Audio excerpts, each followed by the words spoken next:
It's clear now the most important game of the NBA's regular season was March 1st, Portland at Chicago. Not so much for the Bulls' easy victory, but rather for Phil Jackson's bold comment on the eve of the game. I think this club, Portland, represents a team that plays in spurts, but they'll self-destruct. The game was never close enough to test Jackson's theory. Chicago rode a glaring overmatch at small forward, Scottie Pippen outscoring Jerome Kersey by 18 points in a 20-point blowout. And the point Michael Jordan made afterward stung all the more. The Bulls had publicly amplified 3 years' worth of doubt about this Portland franchise, and suddenly what had been only whispered around the NBA was now spoken openly.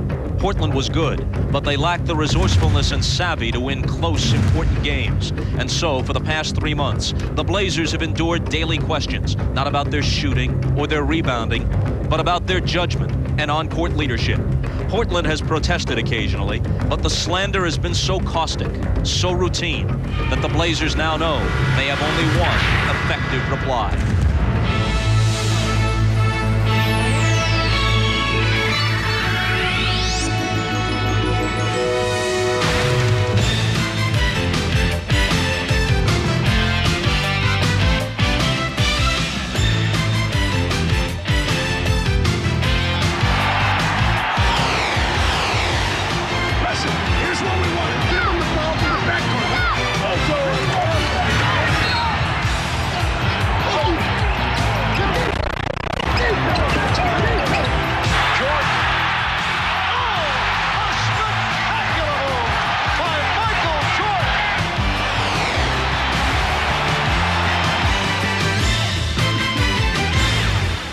This is the NBA on NBC.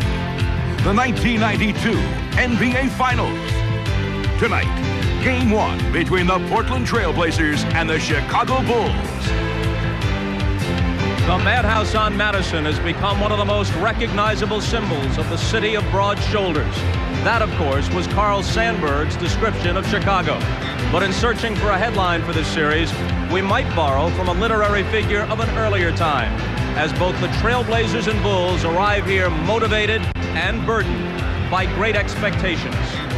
Good evening, everyone. I'm Bob Costas. Welcome to the NBA Finals. Portland's great expectations can be explained this way. Another near miss means another year of the same old criticisms. And no matter how they might deny it, another year of searing self-doubt. A victory, though, turns the ambivalence of the past 3 seasons into soaring triumph and allows them to take a proud place alongside Portland's 1977 champions, the Jack Ramsey coach team of Walton, Lucas, and Hollins. Ironically, a team prized for its intelligence. But if it's going to happen, it may have to happen now, because given the advancing age of some key players, this may be their last good shot with this cast. For the Bulls, there are great expectations of a different kind. This team has its championship. Now, it seeks its place in history. Lose here, and the Bulls may be remembered as a very good, but not great team. However, back-to-back titles would certify their greatness and earn them a place in the NBA's pantheon of all-time best teams. Beyond that, considering the relative youth of their nucleus, they could be in position to extend towards a dynasty. Portland and Chicago. It was almost inevitable. They were the favorites in November, and now they meet in June. Which of these two teams will fulfill its great expectations? The answer begins to unfold in a few minutes. With us tonight is a man whose team last year eliminated Portland before losing to Chicago. 5-time NBA champion Magic Johnson joins Mike Fratello and Marv Albert for the call of the game. Marv? All right, Bob and Magic, you have certainly seen the Trailblazers firsthand over the years. Have you had the feeling that they self-destruct in close games down the stretch? Well, Marv, definitely. We felt when I was playing with the Lakers, if we kept the game close, that they would somehow give it to us, whether it's a turnover or a bad shot. All right, with that reputation, be it valid or not, what is going through the minds of the Trailblazers as they prepare to go up against the defending NBA champions?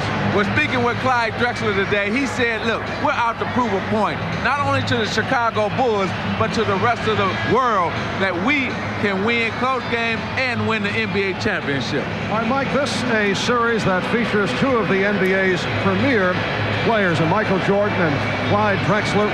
Both have had outstanding seasons, as it turns out statistically mirrored each other. First of all, we have our two great basketball teams. Chicago, best record in the NBA with 67 wins, and then Portland, 57 wins, the second best. But there's no question that the two superstars, Drexler and Jordan, have led these two teams to the finals. And when you look at the numbers, there's not a whole lot of difference between them. Same age, almost the same height. Jordan, best in the league at 30 points per game. Drexler, fourth best at 25 points per game.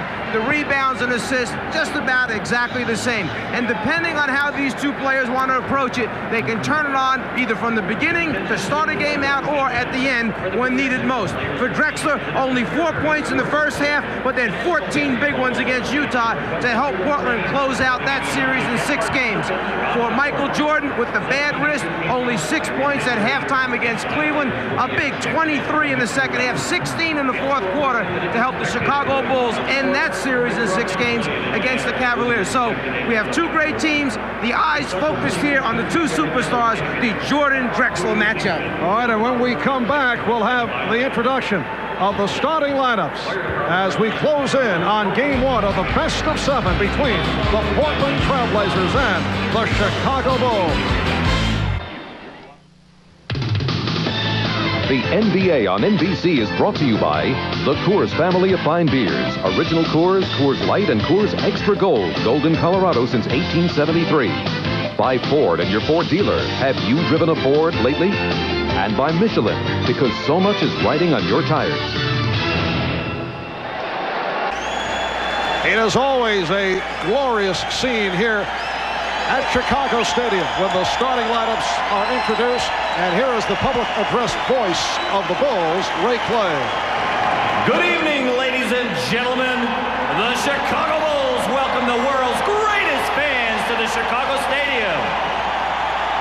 Tonight's Game 1 of the NBA Finals is between the Portland Trail Blazers and your Chicago Bulls. And now for tonight's lineups. First for the visiting Portland Trail Blazers.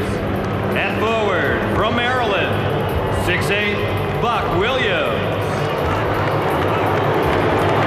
A 6'7" forward from Longwood College, Jerome Kersey. At center, a double O from Eastern Illinois, Kevin Duckworth. At one guard from Wisconsin, Stevens Point, 6'3", Terry Porter. At the other guard, 6'7",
a unique experience here in Chicago with the lineups introduced. Now let's go to the man who will be handling the sidelines throughout the NBA Final, Ahmad Rashad. Ahmad?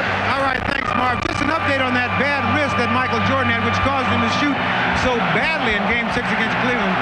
The wrist is fine. As you know, he has an everyday weightlifting routine that he does even on game day, and we were lifting weights this morning, and I witnessed him pick up 265 pounds, showing that the wrist is fine. Craig Hodges, who also sat out Game 6 with a bad ankle, is available to play. And Marv, did I mention that I also had a PR of 210 pounds? Thank you. Marv? We were lifting weights. Well, I know I speak for the Czar and Magic in saying that we'll be enthusiastically charting Ahmad's daily lifting totals. Well, he is probably Michael Jordan's spot man. Yes. The officials, Jake O'Donnell, Hugh Hollins, and Dick Bavetta. The Chicago Bulls rolled through the regular season, winning 67, losing 15, best record in the NBA. And then in the playoffs, swept Miami 3 in a row. Were taken through a grueling 7-game set by the New York Knicks and did not have an easy time, with Cleveland beating the Cavaliers in 6, while Portland won 57, lost 25 during the regular season, tied with Cleveland for the second best record behind Chicago. In the playoffs, beat the Lakers 3-1, beat the Phoenix Suns 4-1. It took Utah 4-2.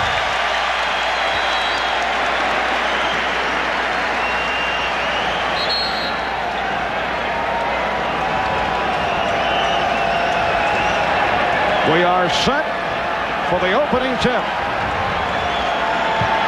Bill Cartwright steps in to go against Jerome Kersey, and it's controlled, well, deflected out. And it will be Portland ball, last touched by Chicago.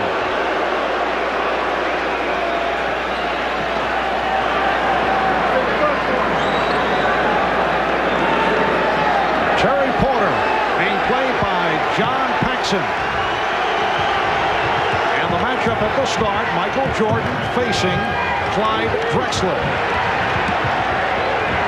Kevin Duckworth going at Bill Cartwright. Nice fake, yes, and it counts. I would think for Duckworth to start off the basketball game and get the first basket for his team, the first hoop of this championship series, it's got to be a tremendous confidence builder for this young man, particularly a young man who has received his share of criticism this past season. I think you can look for both teams to go inside early. The game won't be as fast probably in the first half as it will in the second half. So look for both teams to go inside. A foul committed by Cartwright. Duckworth, a local product out of Harvey, Illinois, who had to garner up a host of tickets for tonight's game, giving Portland a 3-0 lead. Cartwright, and the good box out by Kersey. Here comes Drexler. Yes, and it counts. The foul called on Pippen. Long outlet passes that pitch ahead to Drexler and Kersey in the open floor. One of the trademarks of this Trailblazer team, Clyde, with a tremendous ability to keep his concentration and convert even though the foul takes place. One thing the fans going to have to look for here is the fact that in the last 2 series, Michael didn't have to play defense. In this series, he will have to play defense all the time. And what happened that time, Michael went to the offensive boards last time down, got caught underneath the results. Drexler ran out. Jordan spotting Pippen. Portland 5 and Chicago 2. Drexler, a line drive jump shot with Jordan.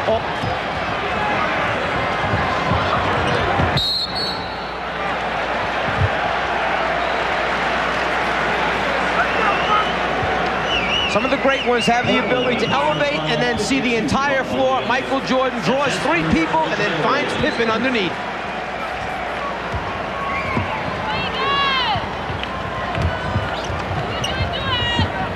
Now Pippen posting up. Cartwright blocked by Drexler. that change of pace dribble was hit by Paxson.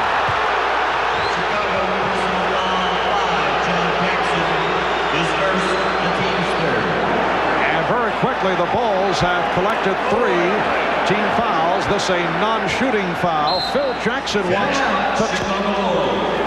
Not happy about what he has seen here at the start with a minute and a half gone by.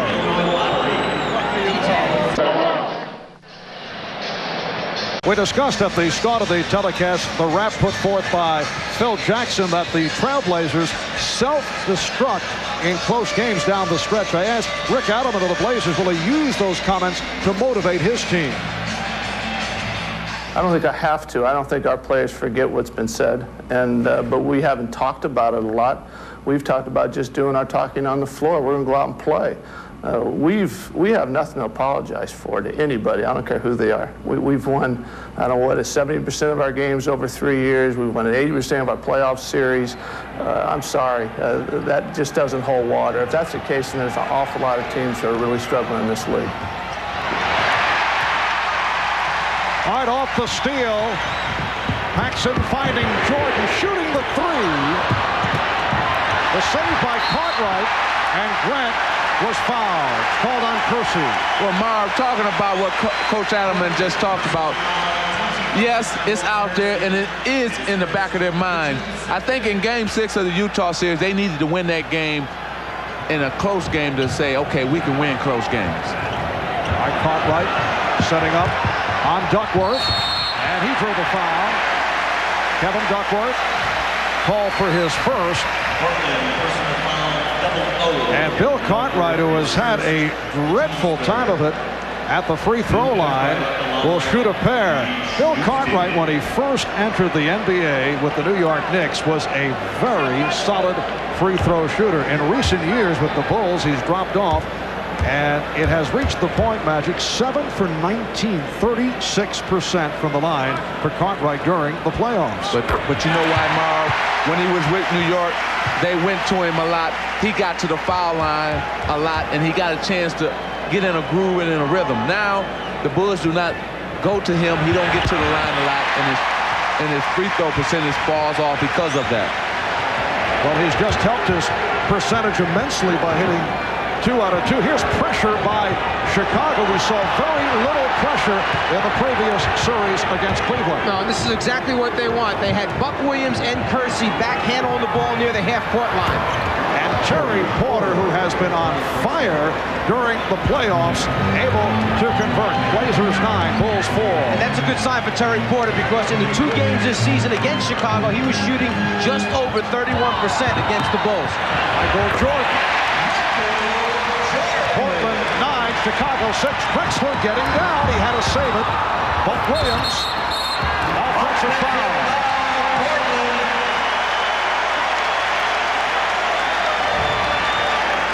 Jordan at the offensive end of the floor, the ability to hang just long enough to get that good look at the front of the rim. Tremendous concentration by Michael.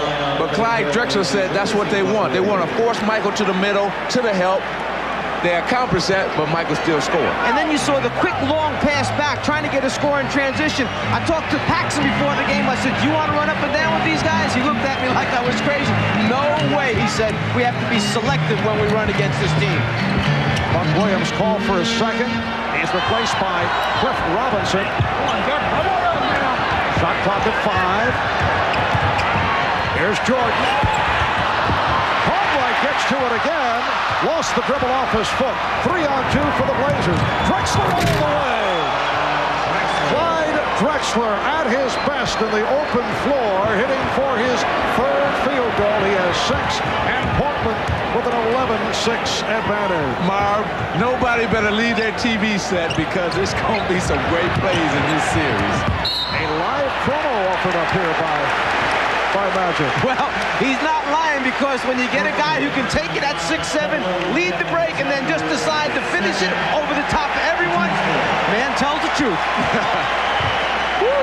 Portland has hit its first 5 from the field. Another substitution for the Blazers. Mark Bryant, 4-year man from Seton Hall replacing Kevin Duckworth, who has picked up 2 fouls. So 2 apiece on Duckworth and Williams. Cartwright being played by Bryant. Jordan shooting the 3, and Porter starts back. Drexler making contact with Paxson. Crowd looking for a foul, and it was knocked out of bounds by the Trailblazers. And Clyde Drexler caught Paxson on his back in the lane in transition, just posted him up, looked for the long lead pass, just lost control.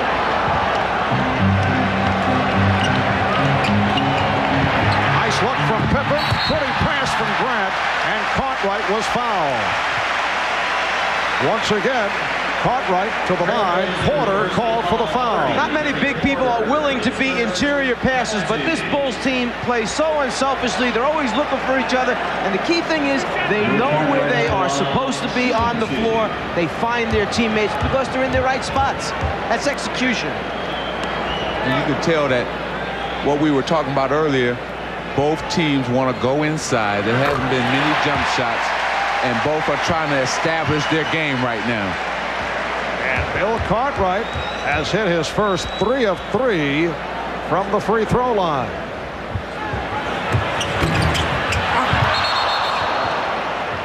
And the outside official, Hugh Hollins, indicating a lane violation that Cliff Robinson stepped in too quickly. You may leave and step over the line when the ball's released. You can see there the ball's clearly in Cartwright's hand. He's all the way across in the lane. Well, see, that's Bill Cartwright's. Watch it, how he shoots. He comes up with it and then releases. Where most free throw shooters, they come through all in one motion. He has 2 motions. Little head fake by Cartwright. Jordan able to keep it alive. Paxson for 3. Pippen back for Jordan. And the Bulls here in the early going shooting the 3-pointers. They have not been a team normally that looks for the downtown shot, while Portland does. And the Bulls have been off the mark, only 2 of 10 in this first quarter. Terry Porter. That was 2-point range. He had the foot on the line. And Porter's bucket giving Portland a 13-7 lead. One other thing to look for, when you shoot a perimeter shot for Chicago, Portland sends that man and tells him to take off for the long lead pass. They fly the jump shooter's man on the shot. He does not have box-out responsibility. So long rebounds will come back to Chicago. Shot clock has expired. It's a 24-second violation. Sometimes it's just a matter of inches between the 2 and the 3. Porter going up, touching the white line, which shows that it is only a 2, not a 3. If the fans can look at, see how Clyde Drexler is playing Michael Jordan. He's not up on him. He's playing like 2 feet off, where he's enticing him to take that jump shot. And right now, Mike is 0 for 2 from out there. And let's see what happens during the course of the game. Cliff Robinson, yes, and the Blazers have hit their first 7 field goal attempts. It's Portland 15, the Bulls 7. 5 minutes gone by. And on the other end, you have a 2 for 10 Chicago team. And once again, Portland on the run. Kersey spinning. That's their first miss of the night.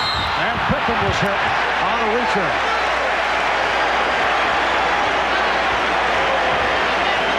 Jake O'Donnell making it very clear that he has the call, and it's against Porter, his second. And in the transition period, the quick outlet pass, Porter trying to slow up that Bulls fast break attack, and that's one of the things that Cleveland tried to do, was particularly jam Pippen, who leads so many of the fast break opportunities. Portland over the foul limit, so Pippen to the foul line. Scottie Pippen telling us that the ankle and wrist injuries are behind him. He finished the Cleveland series strong with 29 points, game 6 on Friday night in Richfield, and an up-and-down series against the New York Knicks, and then turned it up against the Cavaliers. Bill Cartwright replaced by Scott Williams. So Cartwright departs. Scott Williams making his presence felt against the Cavaliers. Played very well. Had 2 very strong games. And Bill Cartwright was not happy when he saw that Scott Williams was coming in for him. He really got upset. 6.5 remaining in this first quarter. To this point, the game has been played at the Blazers' tempo. It's tipped home as Bryant was able to get inside to use his muscle and give the Blazers a 17-9 lead. Well, he may have got the easiest 2 points of his career right there, because I would have given him to Chicago, those two. The Bulls only 2 of 11 from the field. Jordan again from three-point land. Most unusual to see Michael bombing away. That's his third three-point attempt, and he finally hits. Well, Clyde Drexler is enticing him to shoot it. Miscommunication as Kersey's pass went astray. Bulls now with Paxson and Jordan in the backcourt. Williams and Grant and Pippen up front. Now Jordan posting up. Goes to the fadeaway. To the foul. It counts. Drexler picking up his first.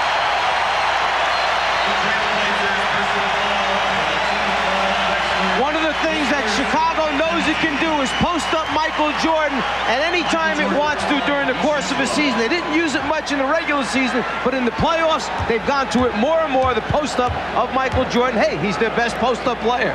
And you know during the playoffs, you must change your game. So they have changed their game, utilizing Michael Jordan's skill in the post. Bulls again go to the pressure. Porter with the open shot. Terry Porter during the course of the playoffs has been in what can be labeled the shooter's zone, coming off a subpar regular season. He has really turned it on. Blazers lead 19-15. Porter again. Terry Porter has hit 4 out of 4 from the field. 21-15 Portland. And then he got back and knocked the ball away and made it a turnover for the Chicago Bulls. So good presence of mind to get back on defense even after the jump shot. If there are a couple factors that may play big in this entire series, it's turnovers and quick shots. Drexler with a quick shot. Drexler on the follow-up. Nice pass for Robinson. Portland 23, Chicago 15. Just under 5 minutes to go in this first quarter. Marv Albert with the czar of the telestrator, Mike Fratello, along with Magic Johnson and Ahmad Rashad. There's Williams banking it home. Portland 23, Chicago 17. And Porter fouled by Paxson. So Porter will go to the line. You guys see a defensive shuffle coming up. Terry Porter has certainly had his way with John Paxson here in the early going. But it's not that Porter has taken Paxson and turned the corner or taken him down low inside. The guy's knocking out jump shots. He'll knock out jumpers against anybody that gives him room. Well, what he's catching Chicago is in their transition game, see? What you normally do against other teams is you suck back into the paint and then come out to challenge guards. But against Portland, you can't do that. You must get your defense out front and then suck back in. Well, Phil Jackson now will go with B.J. Armstrong. John Paxson will sit down after picking up his second. Terry Porter grew up in Milwaukee. Did not start until his senior year at South Division High School in Milwaukee. In college, played center and both forward positions. He was a sleeper first-round pick out of Wisconsin, Stevens Point. Blazers lead 25-17 as we come up on 4 minutes to go in this opening quarter. Shot clock down to 5. Here's Pippen. Setting up Jordan, wide open for another three. Well, that three-point was created off the penetration of Pippen, and Drexler stepped in to stop him, and Michael was right there for the three. During the regular season, Michael Jordan hit only 27 from three-point land. Robinson, and back comes Pippen.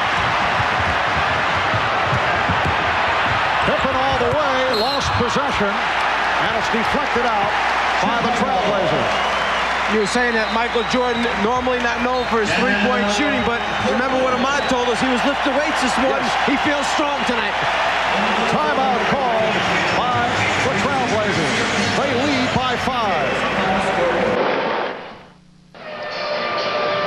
Magic was talking about pushing out on Terry Porter. Don't drop back because he's going to pull up and try to shoot it in your face. He feels it right now in the playoffs. And then he just follows through long enough, okay, to let everybody know that he's got the stroke. Terry Porter. And he has really turned it up during the playoffs. You see the progress from the Lakers series to the series against Phoenix, and then Utah averaging 26 a game. He shot only 46% during the regular season, but during the playoffs, Terry Porter has scored 30 or more 4 times, including that career-high 41 against Utah. Well, they needed somebody to step up their game if they were going to get to this point.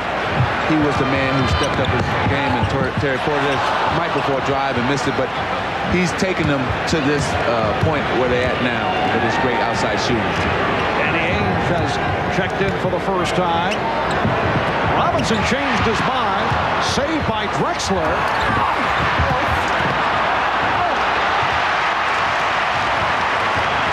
Blazers get back. Pippen back for Jordan again for 3. You know, Michael Jordan yesterday, in commenting about the comparisons with Clyde Drexler, said, yes, we're even in every category, although someone said, how about three-point shooting? And Drexler looks for the 3. Usually, whistle for the offensive foul against Portland.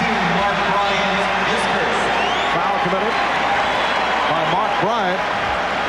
And Jordan made the point, well, I have not chosen to shoot three-point shots.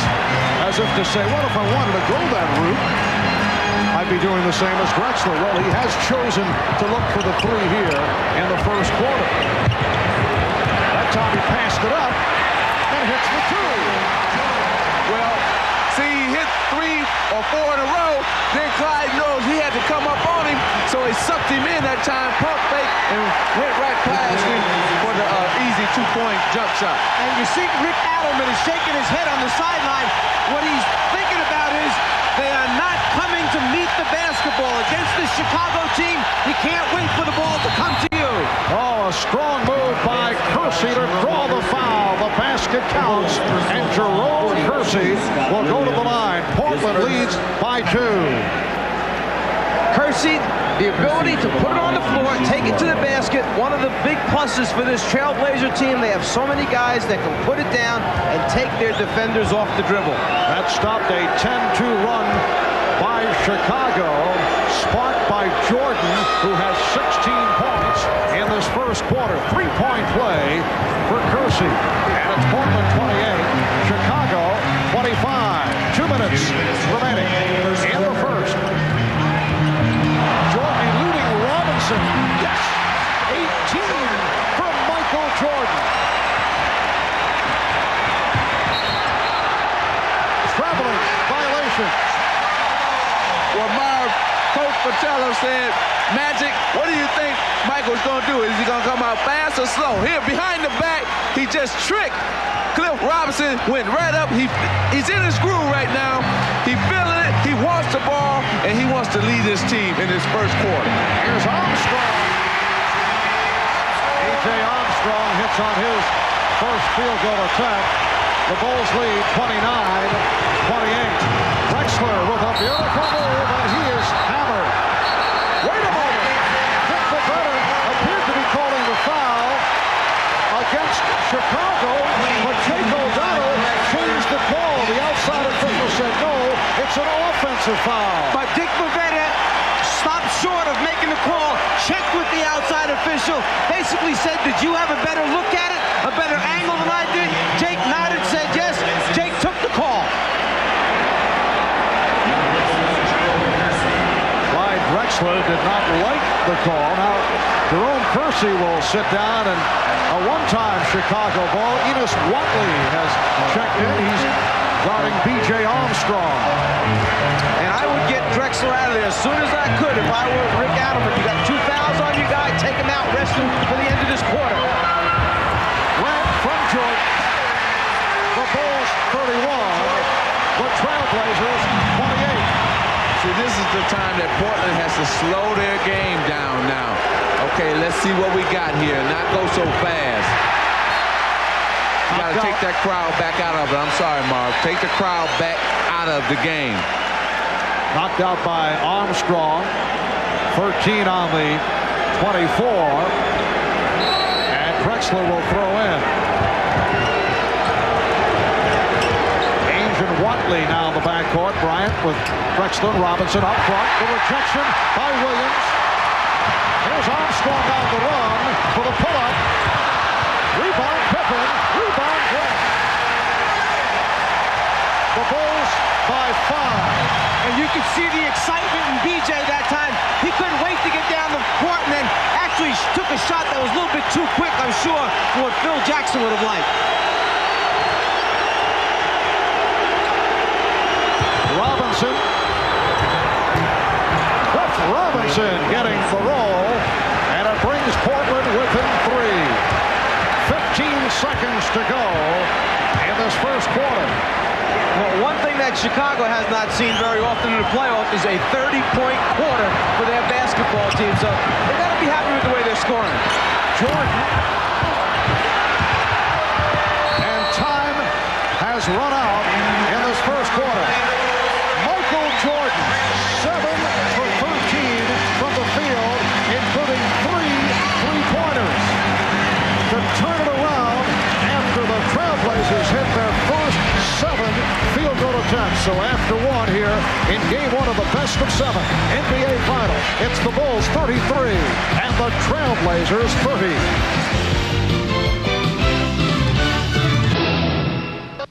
Olympic swimmer Matt Biondi wears Ray-Ban sunglasses to protect himself from harmful UV rays. Track star Jackie Joyner-Kersee because they block glare.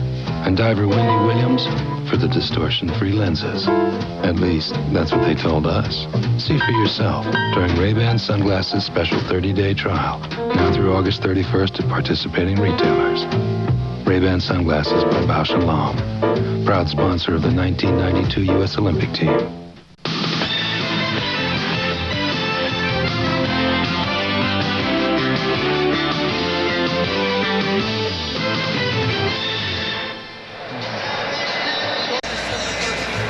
Well, it was one of the most celebrated NBA collegiate drafts of all time. Back in 1984, after Akeem Olajuwon was taken #1 by Houston, this is what took place. Portland selects Sam Bowie, University of Kentucky.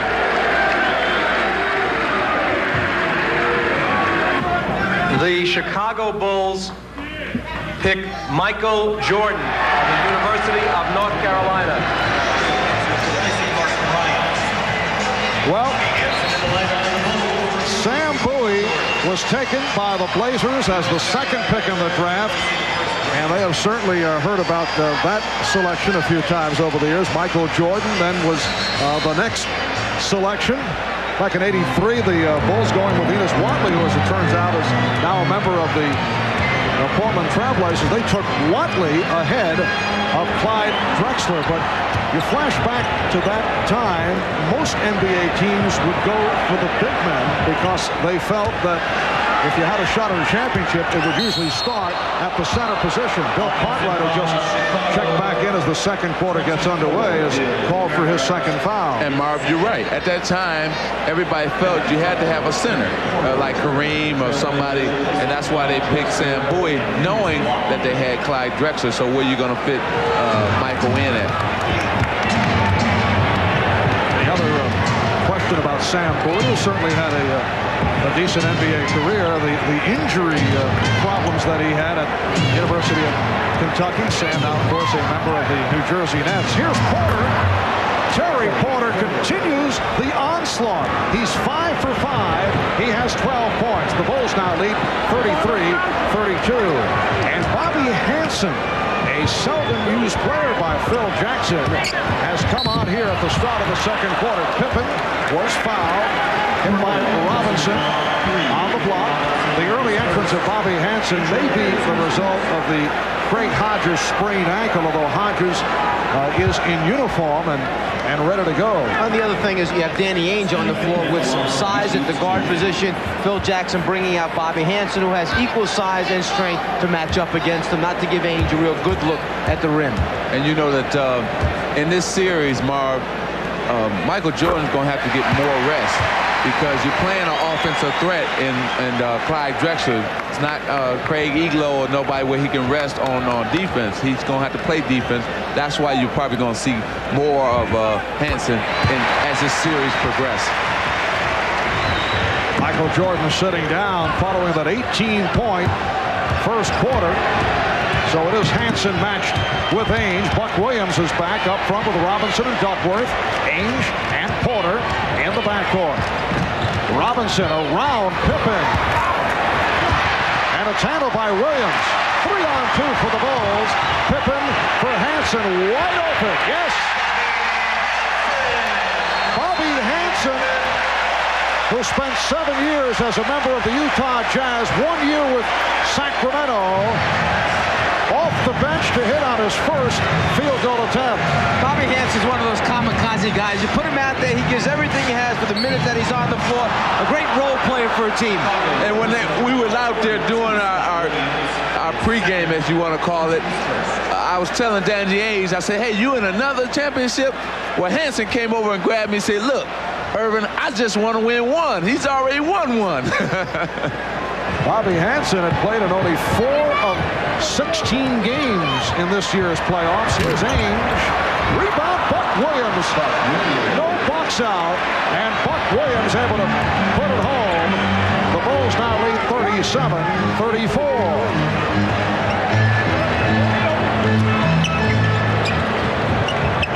Pippen played on a switch by Duckworth. Finds the open Armstrong. Rebounded by Pippen, stripped by Porter. The Bulls enter the first quarter with a 16-5 run, but the Trailblazers have come roaring back, and they now trail by 1.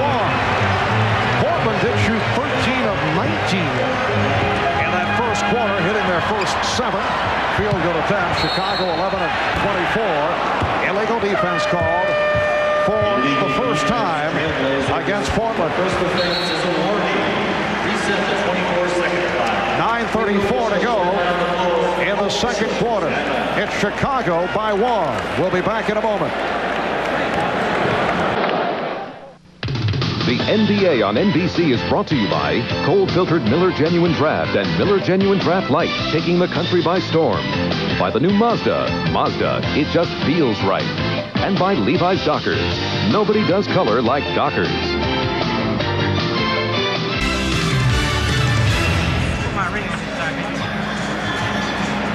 Ahmad Rashad back at Chicago Stadium. Now, 8 years ago when Michael Jordan was drafted here, you know, nobody sent anybody to the airport from the Bulls to pick him out. And this man, George Kohler, found him wandering around the airport.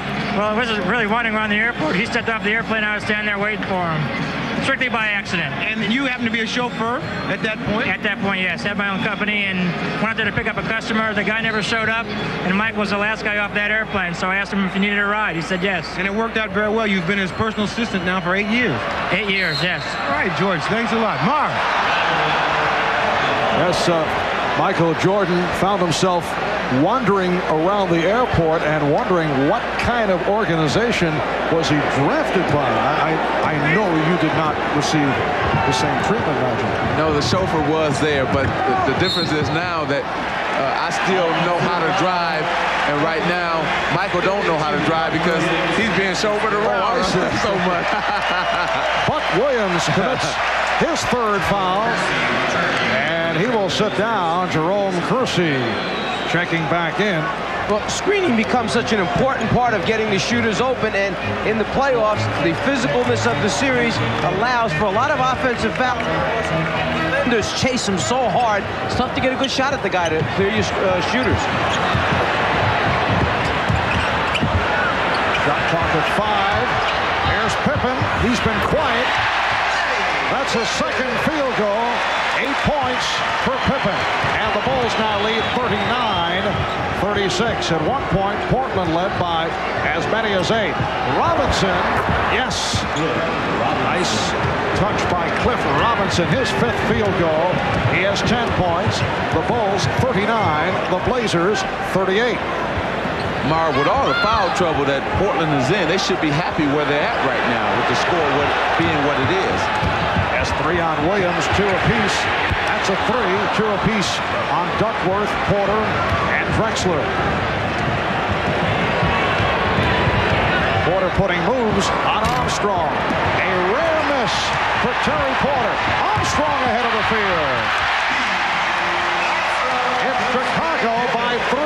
And B.J. Armstrong, taking a page out of Portland's playbook, took off on the shot, was down the floor, just waving, hoping Pippen would look up.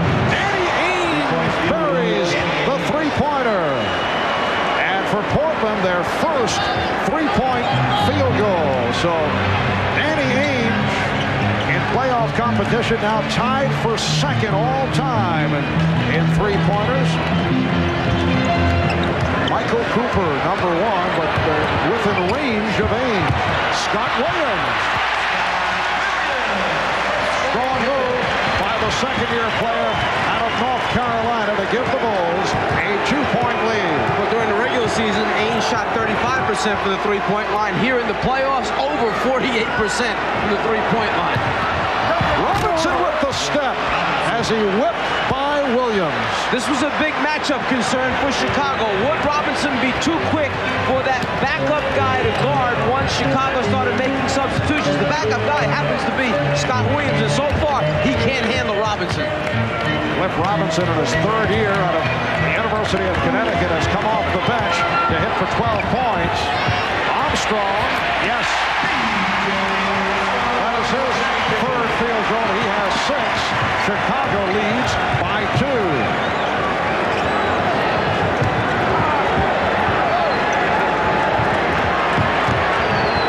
Porter, foul by Armstrong.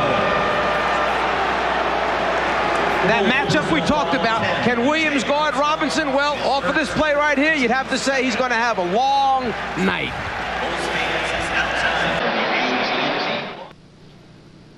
Oh, hi, you guys. Branford and I just sitting here waiting for the game to end so we can get to work on the Tonight Show. Tonight, Harrison Ford, Louis Anderson, Star Jones. What do you got for music? Music of John Cicada. Oh, it's good. Tonight Show tonight. Very good. You're doing very good. Oh, thanks, Jay. I'm trying my best, but the game. Oh, the game. The game. Where's the game?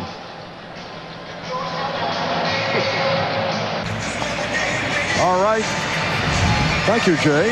And Chicago with a 45-43 lead on Portland. You can see the differences between these two clubs. Come playoff time, the Portland Trail Blazers have stepped it up with Porter, Kersey, Duckworth, Drexler, Ainge all raising their scoring average. On the other hand, Chicago certainly hurt in the series against the Knicks and had difficulties with Cleveland. Aside from Michael Jordan, they've gone the other way.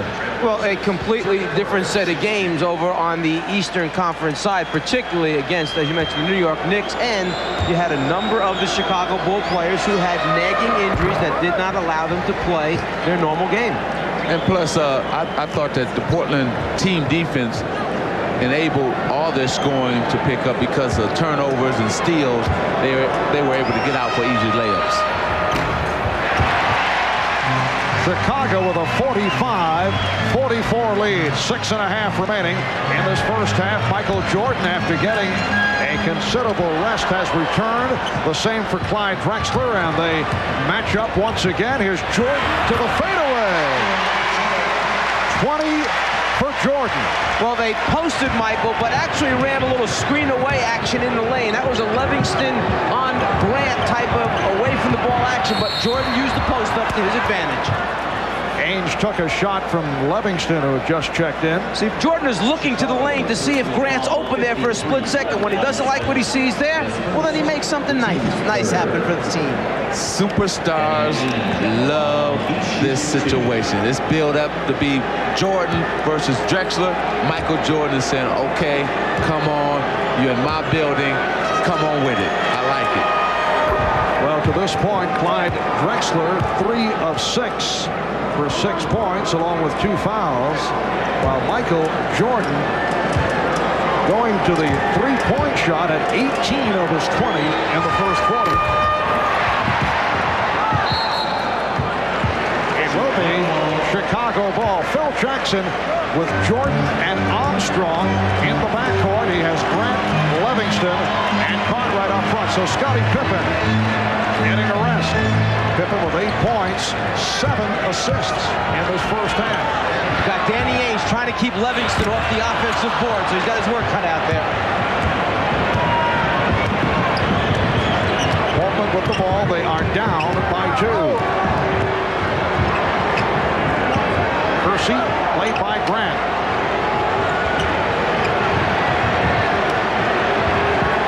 Shot clock at 5. Duckworth gets inside, but it will not count. A traveling violation. Well, the rotation along the baseline for Chicago came a little bit late, but it was still just enough to bother Duckworth as he turned to make the layup. He had to pause for a second. The travel took place. This is game 1 of the best of 7. Game 2 here on Friday. 9 o'clock Eastern time here on NBC. And Grant hit the deck, shaken up, but he's all right. Chicago leads by 4. Drexler for 3.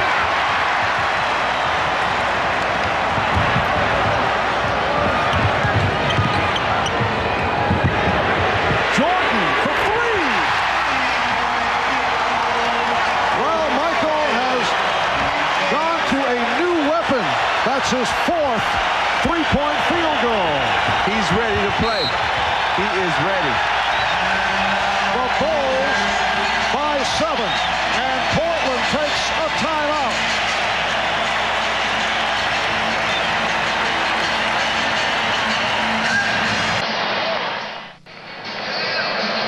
If you're wondering why Michael Jordan is wide open for these 3-point shots, it's because as the ball goes on the floor, the entire defense of the Trailblazers collapses down below the dotted line area. As a result, when the ball comes back out, it takes Danny Ainge too long to recover, and then he's worried Michael's going to ball fake and go around them. The result, a clean look at the rim for Michael Jordan. The Chicago Bulls, as we mentioned earlier, not noted as a 3-point shooting ball club, while Portland is. Yet Chicago's hit 4 of 8, all 4 by Jordan, 4 of 6 from downtown, and the 4.5 for an NBA Finals game. That's Jordan with the steal, eluding Ainge. Yes. The Bulls by 9. Jordan has 25. Michael Jordan with 4 3-pointers and a half has tied the NBA Finals record for most 3-pointers in a half. Drexler with a wild shot. Livingston gets to the rebound, and here come the Bulls, led by Armstrong. He fires.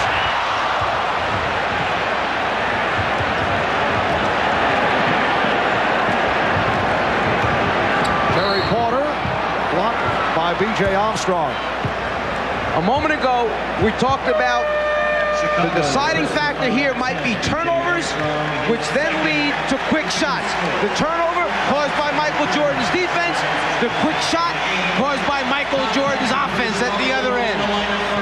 I tell you, the tale of the tape. See, this is what Michael lived for. He wanted this challenge, and he's showing Clyde, not only Clyde, but the world that, hey, I am the greatest, I am the best in the world.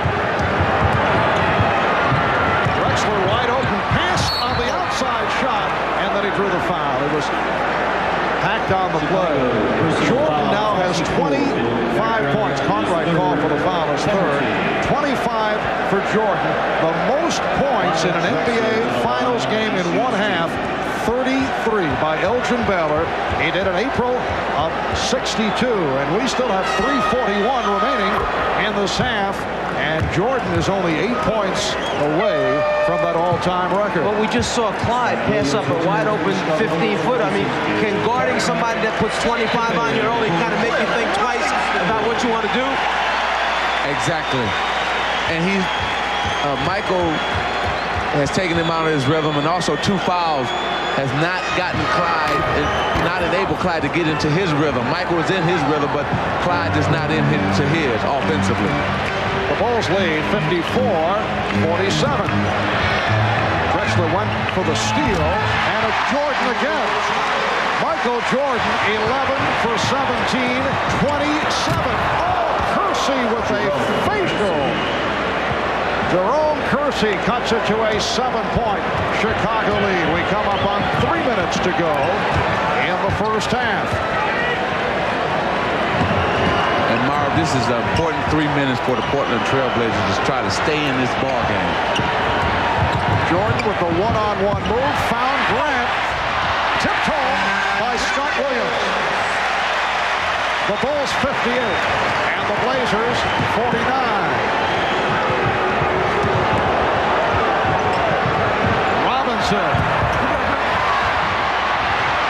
Run down by Kersey. Goes to the alley-oop. It will be Chicago ball. And those are the kinds of plays that if they happen at the wrong time, they wind up leading to runs, particularly by a Chicago Bulls team. It's the right time and place that you talk about when you want to throw lob passes. Unfortunately, for the Blazers, they're not coming at the right time. 2:20 to go in the first half. Pippen rebounded by Grant. Jordan for 3. Yes! That is an NBA Finals record. 5 3-pointers in a half.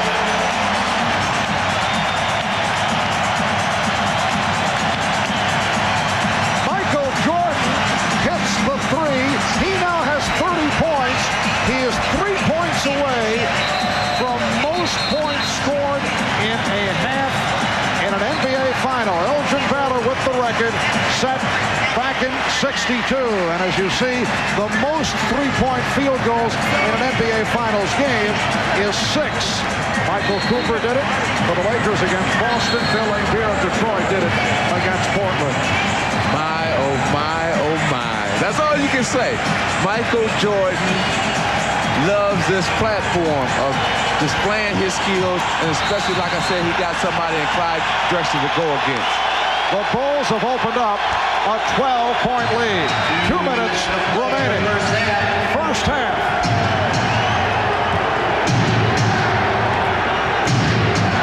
The steal by Pippen.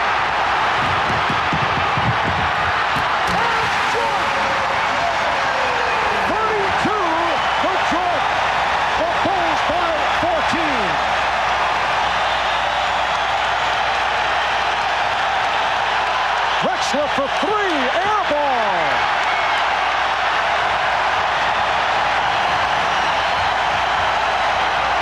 Here's Jordan for 3, yes!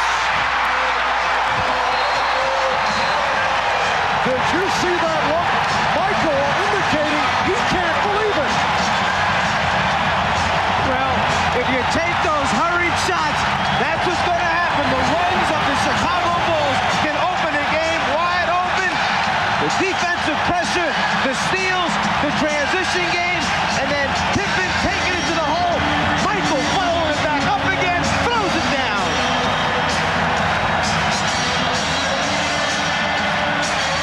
He feels it. There's nothing else he can say other than the man feels it and lets us know.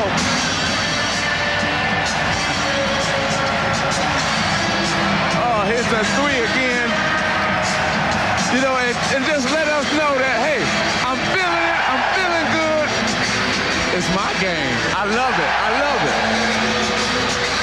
And Michael Jordan, with 35 points, has set an NBA record most points in a half in an NBA championship series. He has keyed this 19-4 Chicago run over the last 4 minutes. So Michael Jordan has erased Elgin Baylor, Two-time Los Angeles Laker from the record book. Baylor with 33.5 back in April of 62. And Michael Jordan with his 6th three-point field goal has tied an NBA Finals mark for most three-pointers in an entire game. What more can you say? What more can you say? I mean, you know, let's go back to what we talked about at the top of the show. Poor decision-making. Right now, Portland is making poor decisions. Three-pointer by Clyde Drexler, air ball. Cliff Robinson shoots off-balance shots. It returns a layup. Steal by Pippen on an errant pass. Dunk Michael Jordan. So it's just poor decisions leading up to this big lead. And the other thing you mentioned, Magic, in the last 3 minutes, so important because championship teams know when they've got their opponents' heads down a little bit. Instead of going in with a complacent 10, 12-point lead, they try to bury it just before halftime. Exactly. And this is a Portland club that opened up by hitting its first 7 field goals. We talked at the start about the fact that they have certainly had the reputation about losing their poise. Cliff Robinson. Robinson has played well. He has 14, and the Bulls now lead 66 to 51. You know, normally when you're down this big, you say, well, the team must not be shooting well, but Portland is shooting over 61% in this first half. And Grant took a push from Robinson. That a second foul charged to Cliff Robinson. Michael Jordan with 18 points in the first quarter, 17 in the second. Remember, he sat out a good portion of this second quarter. Here's Jordan again from downtown. So he's 6 for 9 from three-point range. You know what's making this 35 points that he has in the half so outstanding is the fact that normally he's driving and doing spectacular shots in the lane, and tonight it's all jump shots. And he stayed away from the outside shot against the Cavaliers in Game 6. That's an illegal defense call for the first time against Chicago because Michael Jordan was bothered by the sprained wrist, and then he went to the drive and certainly excelled and took the Bulls to the victory down the stretch of the fourth quarter. 16 big points in the fourth quarter against Cleveland. Kersey rejected by Grant. The Bulls with a 3-on-2.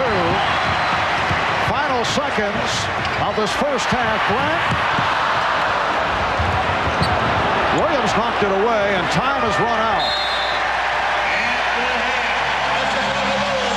A very special first half here in Chicago. Michael Jordan, 14 of 21, an NBA Championship Series record, 35 points in the half. And you had the idea even Michael was astounded by his proficiency, in particular from three-point range. Bob Costas and Quinn Buckner coming up next.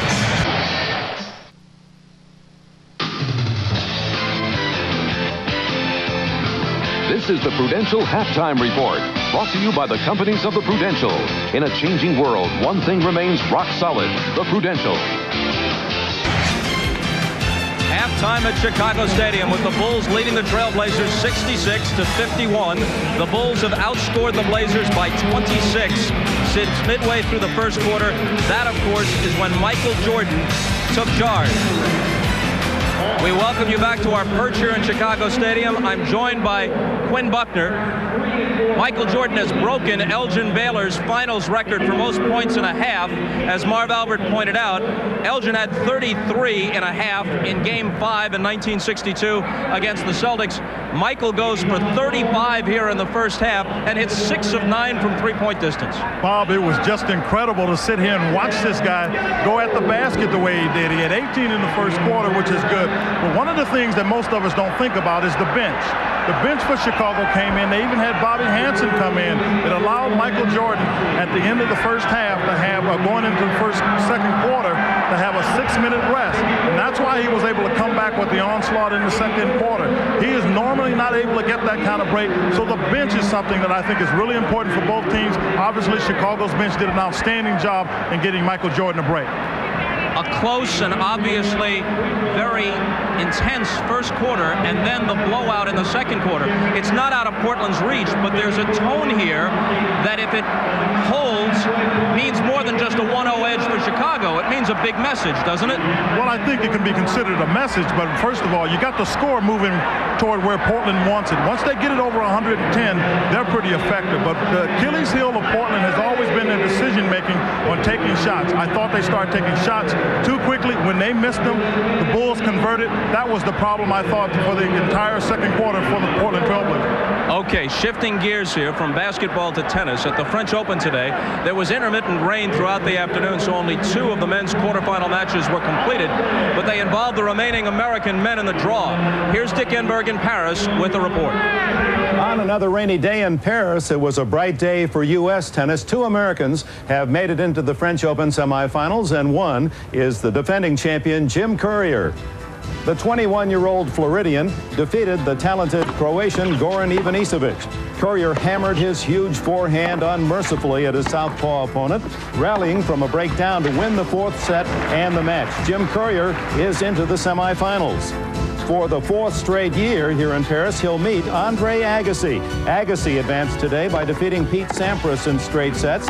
The 2 Americans battled through a tight first set to 6-all in a tiebreak when Agassi at set point in the near court mishit an overhead for a fortunate net court winner to capture the set. Sampras was never the same.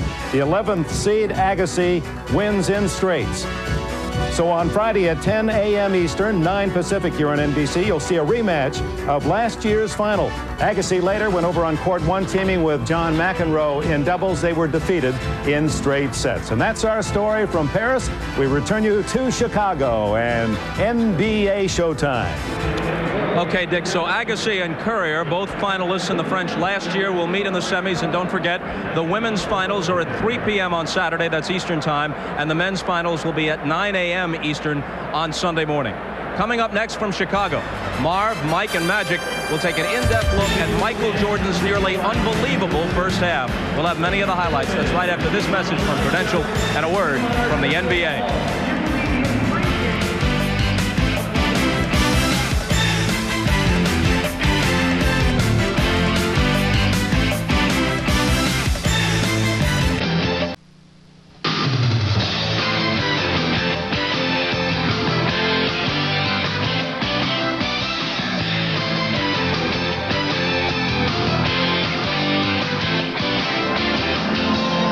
Throughout the postseason, we've hit upon the theme that at times Michael Jordan scores a higher percentage of his team's points than Phil Jackson would like. They like to distribute the scoring. But when Michael feels it, the way he did during that first half run, the best idea is just to get out of the way. Clyde Drexler or anybody else might be the second best player in the league. But when Michael Jordan is in a groove, whoever is second is a lot closer to third and fourth than he is to first. And that's no disrespect to Drexler or anybody else who might challenge Michael Jordan. At his best, he still stands alone. And for a look at his first half, here's Marv Albert, Mike Fratello, and Magic Johnson. Marvelous. All right, Bob, and I think we have seen a slice of NBA history here in the first half. And what is most remarkable about what was accomplished by Michael Jordan is the fact that he scored 35 points in 19 minutes. And that is incredible. Well, he found almost every way possible to score points in that first half. Let's take him outside behind the three-point line first. And his teammates knew he was hot. Pippen draws the double team, kicks out. Drexel left him just long enough to open it up for Michael to begin the barrage of three-pointers. Then the record-breaking three-point opportunity came along the way, which set a new NBA record. He went to backing people down to fall away jump shots. Michael felt it. The team felt it. Now, you forget about that he's an all-pro first-team defensive player, and here he makes a steal. He comes down, and when he's in the groove, pulls up for the jump shot, and you know what it is. It's money. It's good. And now he comes back, and he's hustling at all time. He trails the break, slam dunk. It's Michael Jordan's show.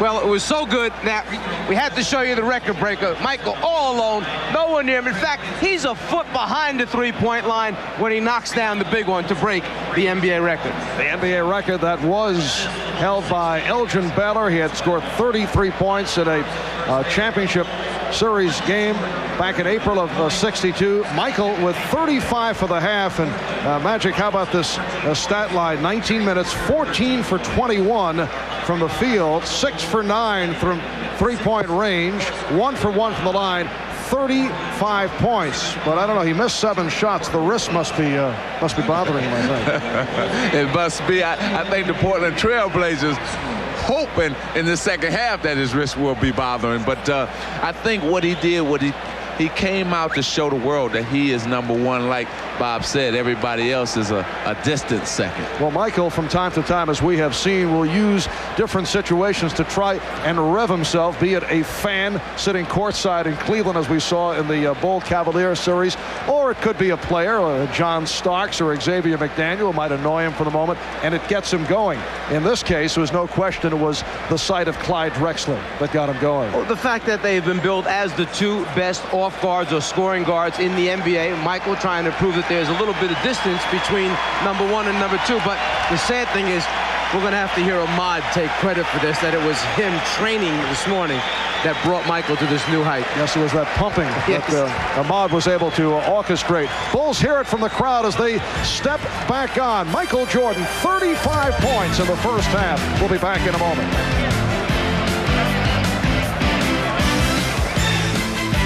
This has been the Prudential Halftime Report, brought to you by Prudential. Come to the companies of the Prudential and build your future on the rock.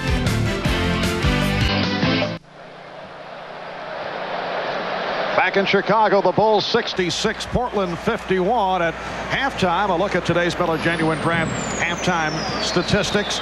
Clyde Drexler only 3 of 9 from the field for 8 points in the first half. The Blazers shooting 60%, yet they are trailing by 15 points, and the Bulls at 53% on 26 out of 49 from the floor. Part of the story because of Michael Jordan. The Bulls, who normally do not look for three-pointers, have been seeking them out tonight. 6 for 9 from downtown for Michael Jordan, and the Bulls as a team 6 of 11 from three-point range. Right here, let's go to Ahmad, who has Portland coach Rick Adelman alongside him. All right, thanks, Marv. Now, Rick, your team is shooting 60%. Excellent offensively, but still down by 15. Well, there's 2 areas you can immediately look at. Jordan had a fantastic half, but they got 11 offensive boards. We turned it over 12 times. You know, not only was he shooting well, but we can't do that against this team. If we do that against this team, we're going to be in big trouble. And that's the 2 areas that worry me more than anything else. All right, thanks, Rick. Good luck in the second half. All right, back to you, Marv. All right, Rick Adelman played 7 years in the NBA with 5 different teams, including the Chicago Bulls. We'll be back with the second half in a moment. This is the 241st consecutive sellout at Chicago Stadium, better than 18,000 on hand. And the Bulls turning it on in the second quarter, led by Michael Jordan, lead the Portland Trail Blazers by 15. Jordan opens up with Paxson in the backcourt, Cartwright, Grant, and Pippen on the front line. Paxson, yes. John Paxson hitting on his first field goal, and it's Chicago 68 and Portland 51. You know, that was a set play coming out of half. They wanted to get John involved, ran a double pick for him, and he came off shooting a jump shot. Percy.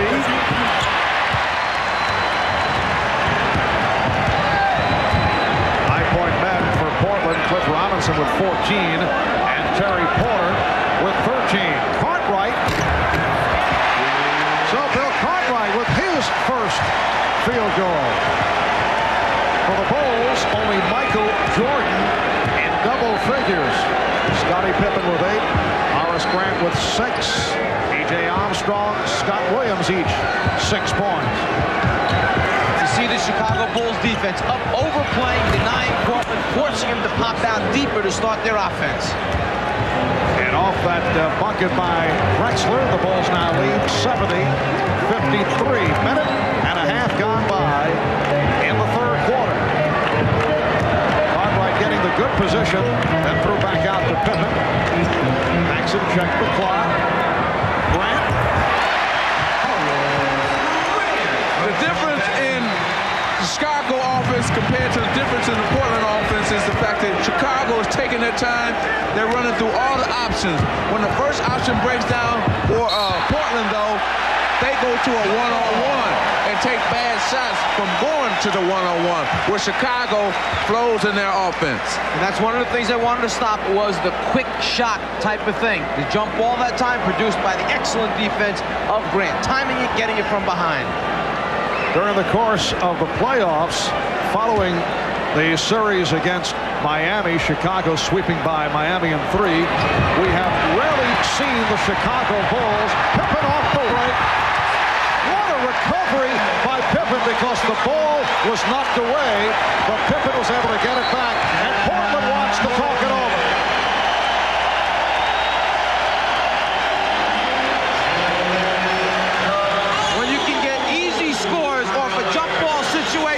It's such an advantage. You take advantage of every opportunity presented to you. The Chicago Bulls. The NBA on NBC is brought to you by Jeep, maker of the new Jeep Grand Cherokee. By Dr. Pepper and your local Dr. Pepper bottler. Dr. Pepper is just what the doctor orders. And by the people at Nike, who encourage you to just do it.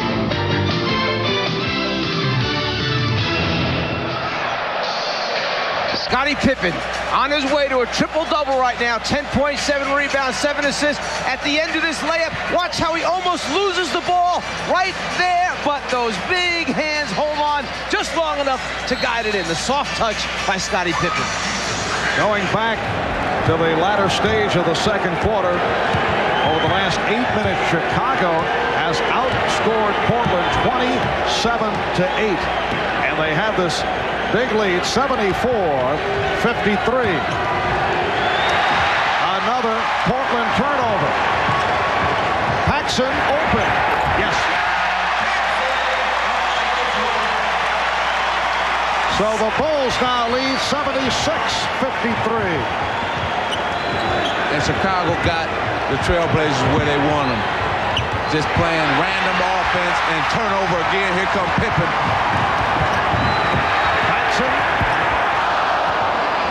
And another 24 for Chicago.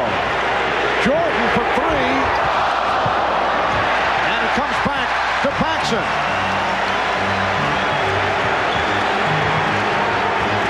And now Jordan being guarded by Porter. Here's Pippen. Yes, and it counts.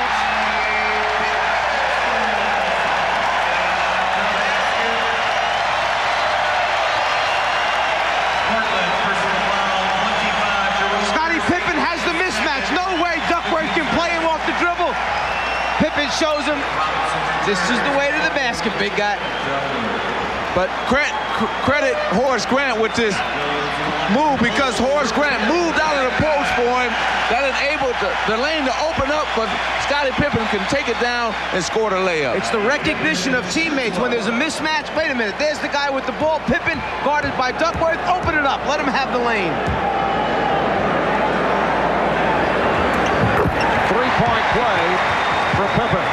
And the Bulls have outscored the Trailblazers 13-2 in this third quarter.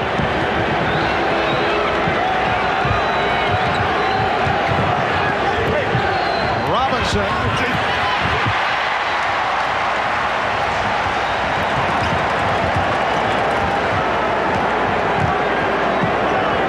Now Jordan being played by Kersey. With his first field goal of the third quarter. He now has 37. That was a three-point attempt. It just gets worse and worse for the Trailblazers. Well, Well, they're not going inside. See, they stand on the outside trying to shoot jumpers, and they're not falling. You got to pound that ball inside, try to get some foul, try to slow this momentum that the Chicago Bulls have, and they're not doing that. Jordan.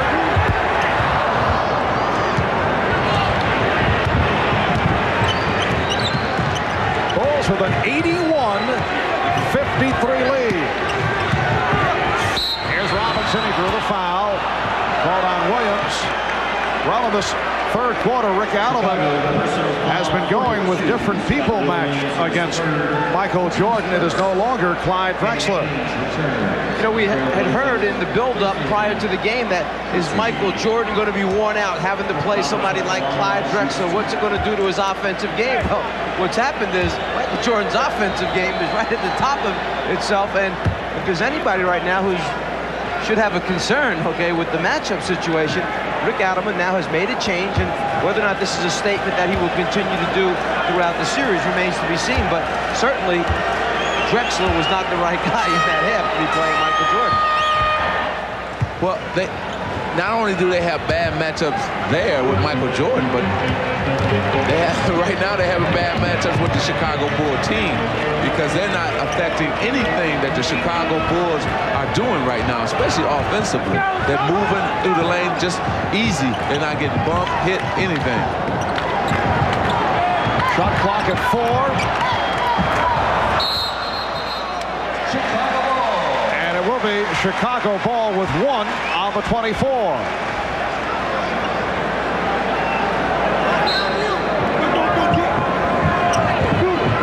Williams. Scott Williams did well to get off the shot, and then he got the benefit of the friendly rim. 83-55 Chicago. Buck Williams is fouled. He'll go to the line. The Bulls have outscored the Trailblazers now 17-4 in this third quarter. You know, I want to go back to that matchup of Drexler on Jordan for a second. It's not to say that Clyde, okay, wasn't trying to do a good job. I don't care who they would have had on Michael Jordan in that first half. Jordan was on a roll. He was in a bubble, and it just happened to be Clyde was the guy that was guarding him in the first half. That doesn't mean you chuck that out for the rest of the series because you come out another game and the guy digs in and does a good job on the other end. So you stay with what you know best. Rick Adelman knows his team better than anybody else. He'll make those decisions in the end. But right now, they're not going about getting back in this game the right way. You got to pound that ball inside. I don't care what happens. Get it inside, make things happen that way instead of shooting jumpers. Nobody's hitting for them outside, so let's go inside. And Pippen's pass picked off by Williams.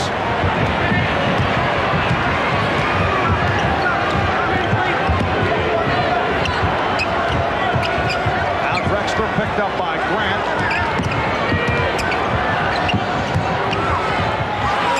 Rejected by Grant. Drexler off the recovery. Clyde Drexler with only his 5th field goal. He has 12 points. And that last touch by Portland. So going back to Magic's inside statement, there's only certain ways you can stop a run and stop the clock. One way is if you get fouled to go to the free throw line, it stops the run. Set play on the inbounds. So Jordan with 39, and the Bulls lead 85-58. It is another Blazer turnover. Marv, I'm going to just keep my VCR on because when that tape is done tonight and my baby is born, I'm going to just pull it out and say, this is Michael Jordan. I'm introducing my son or daughter to Michael Jordan on this game tonight. And the foul is called when your baby is born. That's right, soon. Out of bounds underneath. If you turn your head for a second, Jordan will back cut you, go to the rim. It's just a matter of lobbing the thing up on top. They love starting Michael in the middle of the lane, and then he operates from there. Are we looking at momentary? Scottie Pippen with 15 points.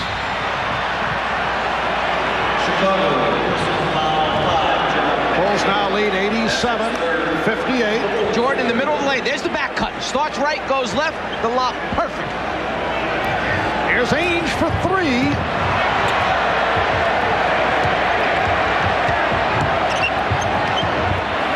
Robinson rejected. And Pippen puts it down. Well, this has reached the point of embarrassment for Portland. They are being blown away here in the third. 5:23 remaining.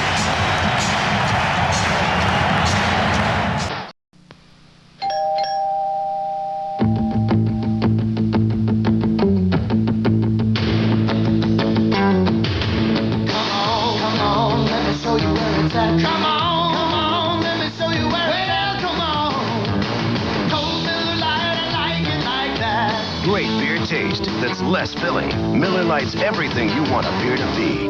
I didn't think she'd come. I know she'd come. Yeah. Miller Lite is in that. Come on! She's single. You're interesting. Really? You're so average. She's sexy. You happen to look very pert. I'm his wife. I'm his father. My parents think we're married? Psycho. I'd like for you to call me Dad. Oh, my God.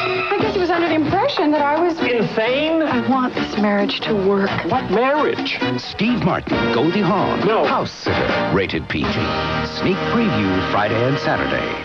I'm Spike. This is my house. And these are my air raid sneakers. Today, let's talk some trash. I'm better than you. Am not M2. Am not M2. Am not trash. Am not M2. Am not M2. M2. Am not M2. Am not M2. Am not M2. Am not. Hold up. Let's hear some real trash from Tim Hardaway. Each American throws away 1,200 pounds of trash a year. Wow. Recycle that, baby. Now that's some serious trash.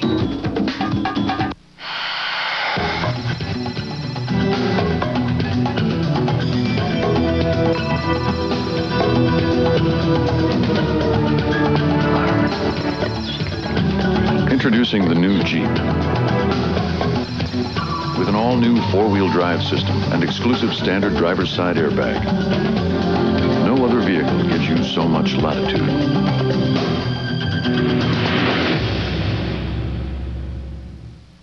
The game was born in America and dominated by the USA in the Olympics. But recently, that legacy's been challenged. Now, it's about to change.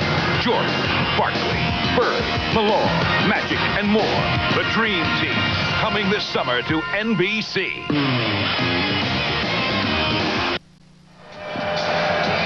A few moments ago, the lob to Michael Jordan. Here's how they set it up. The two big men set screens. Normally, Paxson runs his man off the screen. Then Jordan comes off the double looking for a jump shot. But this time, when Paxson goes, Jordan fakes, back cuts, goes to the front of the rim. Here goes Paxson around the double. The fake, changing direction, on the money with the lob. The timing is perfect by Michael Jordan. From a different angle, down low, Pippen's the guy throwing the pass. Jordan's the one making the play happen. So the Bulls with an 89-58 lead. 5:15 to go in the third. Portland now with Porter and Ainge in the backcourt. An offensive foul has been called. It's on Drexler. That's 3 on Clyde. Can there be anything more frustrating than taking a timeout, setting up a play, telling your team to execute, you come out and you get an offensive foul on a screen? Well, let's give the Bulls credit. The way you beat Portland is to get them in a game like this, where they have to think, they have to make decisions, and usually they come up with poor decision-making, and they've done that throughout this game. Poor decision. Tip in right there by Williams, but they've been frustrated. Turnovers and jump shots. That's all they've been doing. Turn the ball over, taking jump shots, and the Bulls been transferring that into points on the offensive end. Scott Williams is now 5 for 5 for 10 points. Loose ball foul has been called on Paxson. Let's go over to Ahmad. All right, thanks, Mark. I'm joined now by James Jordan, and we have talked about Michael being focused in the past, but today, this is ridiculous. Well, I'll tell you, today this kid has showed that he eat his Wheaties, drink his Gatorade, and he's wearing his Hanes underwear. There is a very nice commercial for all those three products. Back to you, Mark. I don't know, is James collecting the fees also? Exactly. He was in the Hanes commercial, so he knows he's got to get a part of that check, some of that money. Scott Williams called for the foul is fourth. But Magic, of most significance, you dropped the point a moment ago. Your wife Cookie is due, I guess, momentarily, so you have the VCR set. And this will be the first thing that the new addition to the family will see. Michael Jordan's performance in the first half. That's right. And within a week or so, we'll have the baby, and I'm going to throw that tape right in there. I'm sure. While I'm sitting there watching, he or she will be sitting there watching. You realize that the voice of the czar will be very, very scary for a youngster. Down to 4:15 remaining in this third quarter. And the Bulls lead by 31. Off the steal. Pass behind Porter, so it slows it down. He fires one up. An air ball from downtown. And here's Porter again. Out of control sequence for Terry Porter. If the fans are wondering why the press and other people keep talking about decision making, well, there was a bad decision. You shoot a jump shot with nobody back, pull the ball out, run a play, because you're down over 30 points, so you got to run a play now. In effect, you got to get back into your normal sequence, even if you're trailing by 30 points. Exactly. And here comes Jordan. Armstrong with the pull-up. The Bulls lead 93-60.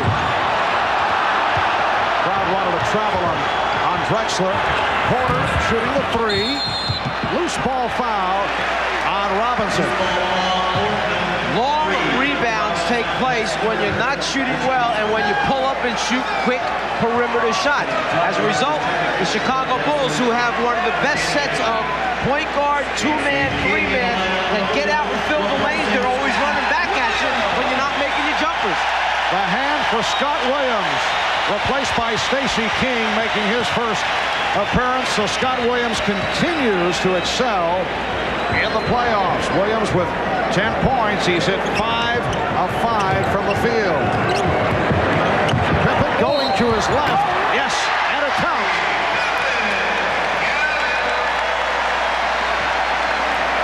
Trailblazer personal foul, Cliff Robinson. When Chicago plays pick and roll basketball, it's supposed to be an aggressive double team, almost a trap, but you see Pippen gets a clear path to the basket. There was no trap. He was not forced to pick up the dribble. He got a good look, split, took it to the hole.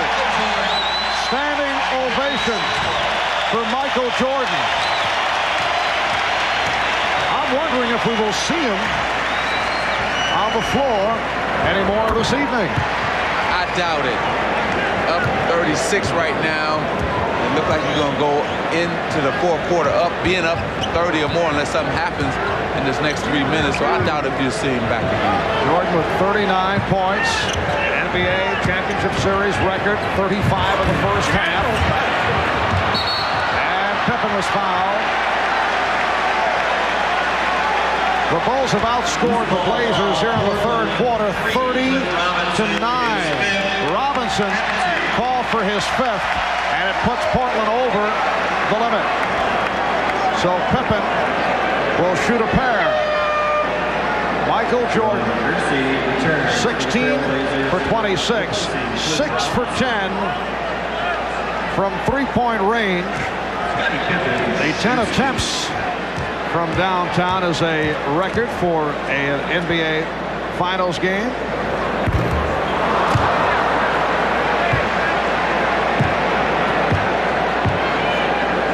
And Scottie Pippen is only one rebound away from a triple-double.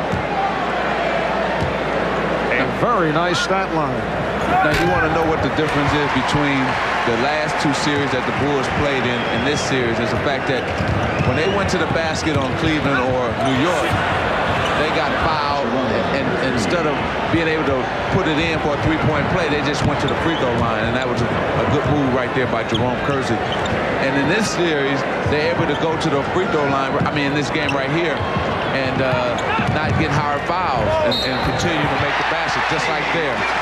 Not a hard foul, a reach-in foul by Jerome on Pippen, and he scores the basket anyway.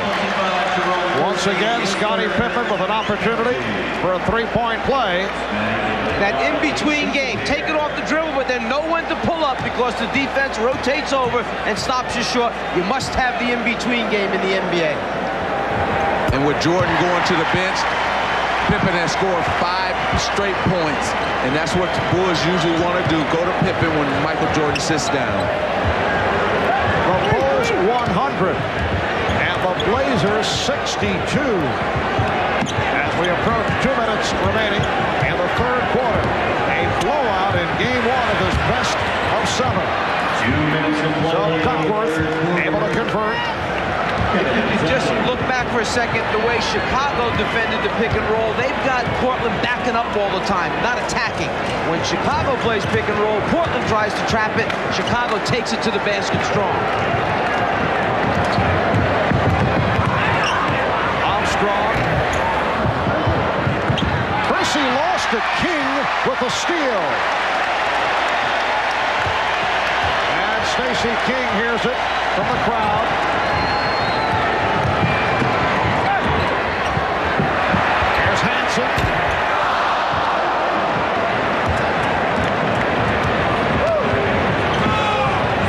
Started to make the point earlier that for the first time in a long while, as Drexler was fouled, we are seeing the Chicago Bulls that were seen throughout the regular season. Regular season that saw them win 67 and lose 15, and a Bulls club that we saw during the course of the playoffs a year ago. Well, when you get into this free-flowing game, this is where the Bulls are at their best.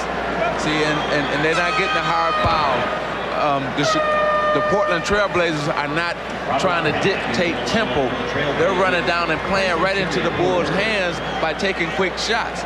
So now you're seeing the Bulls instead of the Chicago Bulls. He's got it wrong, doesn't he? Okay. And this is what he gets the big bucks for. Magic watching too much Saturday Night Live, I think. A minute remaining in this third quarter. The Bulls 100, the Blazers 66.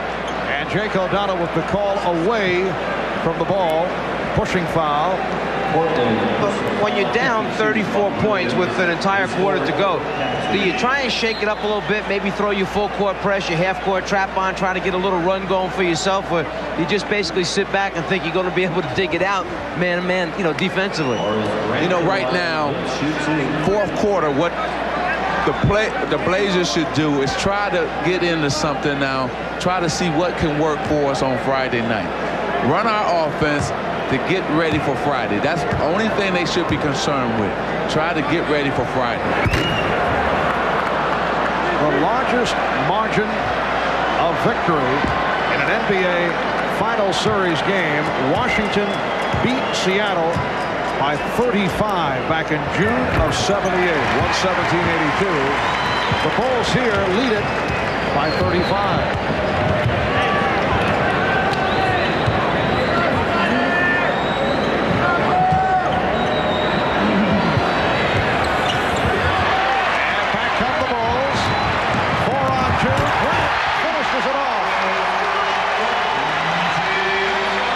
Robert Pack, the rookie point guard, decided he was going to be an offensive rebounder that time. He's got to learn you must cover the backcourt for your team.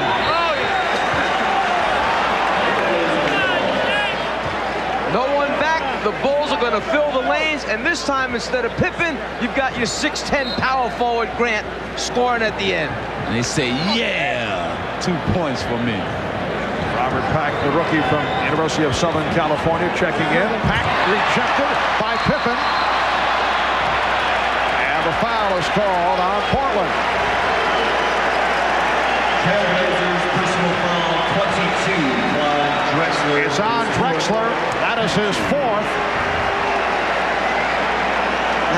seem to remember somewhere where a team one time in the playoffs got blown out real big in a certain game, and they had to come back, and I think they were able to do it. Is that? I thought I was going to say that story to the fourth quarter, but now that you mentioned that, the Boston Massacre, when we got beat, I think by about 46 in the opening game of that series, and sitting there watching in the fourth quarter, Boston, I mean, everything went. Sky hooks, jump shots by even the reserve players kind of made all of us get upset, get our game together. And how did Pat Riley handle that for the next game? He made us watch film for the next 3 days. All the bad things that we had done in that game, and just got our minds ready. And we had to play a more physical game, a smarter game, and we were able to do that in game 2. All right, here's Pack with a very impressive drive. Robert Pack goes 6'2", 180, but he can soar, as you just saw. Final seconds of the third quarter. The Bulls 104, and the Blazers 68. Michael Jordan with 35 of his 39 in the first half. Chicago with a 38-7 advantage over Portland in this third quarter. We'll be back after these messages and a word from your local station.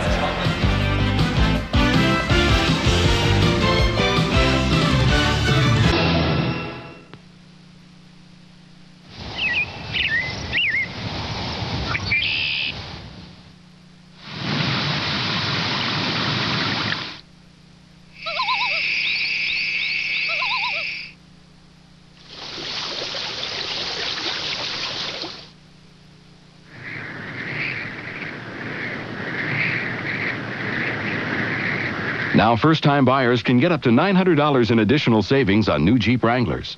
Final seconds for Cleveland. Yes! I'm looking for a wonderful woman Supporter, he's got it behind the back. Robinson! to marry me and have children. Bird. But until that happens, FJ! Signature play. I love this game. This is the NBC Television Network. A true knockout.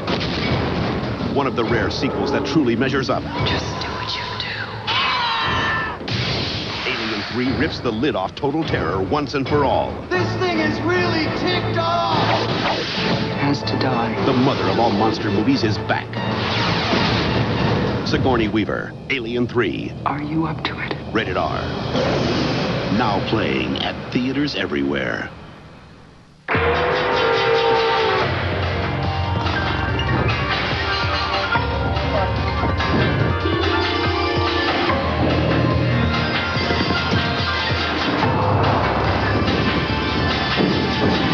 The Isuzu Trooper right on time. has been thoughtfully redesigned to include a new suspension system. Honey, pothole. I see it. Giving it an incredibly smooth, quiet ride on the road as well as off. Of course, these days, what's the difference? The Olympics on Channel 8. Go for the gold. This copyrighted telecast of the National Basketball Association may not be retransmitted, reproduced, or rebroadcast without the express written consent of the NBA. Back in Chicago Stadium, Marv Albert, along with Magic Johnson, Mike Fratello, Ahmad Rashad, as we head to the fourth quarter.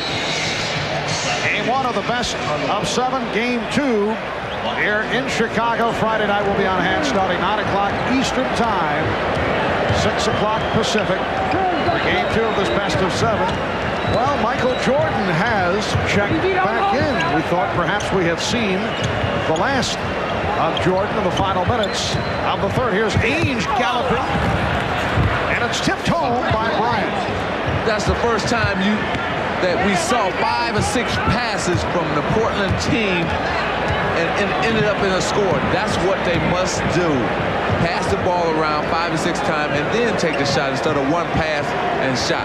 Bulls 104, Blazers 70. Jordan now guarded by Ainge. Livingston, yes. Cliff Livingston, who has shown flashes during the playoffs once again this season, hitting on his first field goal. And that started out as a Michael Jordan shot attempt, and only because the defense got a hand on it, he was able to recover, get control, and then find a teammate and drop it off at the end to Livingston. Very poor shooting by O'Brien. Able to hit, crowd wanted to travel. Portland only 5 for 21 in the third quarter. Stacey King not able to hit.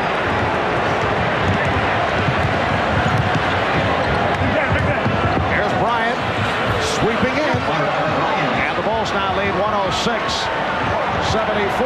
Rick Adelman going with Duckworth and Bryant up front. And then he has 3 guards. Watley is out there now with Pat and Ainge.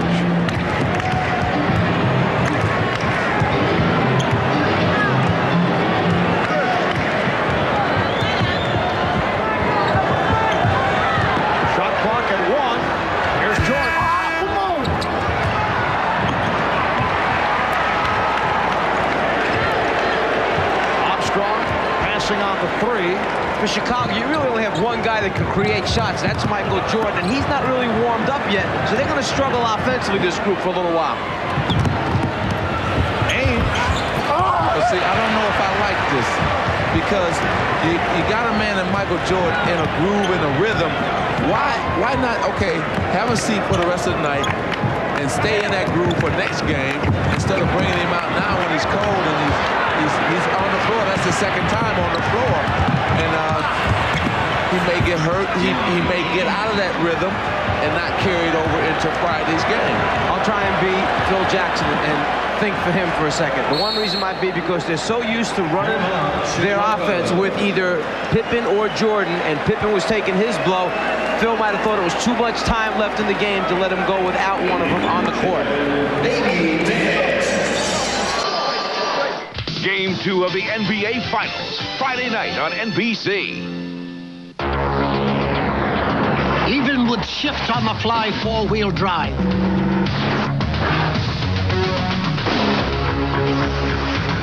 High track independent front suspension. And a rugged fuel-injected V6. There are still some places you'd never dream of taking your family unless you owned a Toyota 4Runner. Go ahead, put yourself out there. When you come from a small town, you've got nowhere to go but up. Who can speak a language the world can understand? Spreading joy and magic, making friends in every land. M&M's can. M&M's, the milk chocolate melts in your mouth, not in your hand. Worldwide sponsor of the 1992 Olympic Games. I don't have to win. I've already won. This might look like a typical light beer, and some typical skiers enjoying a typical day on the slopes. But this is no typical run. Well, I know you're all bubbling with excitement. Any questions?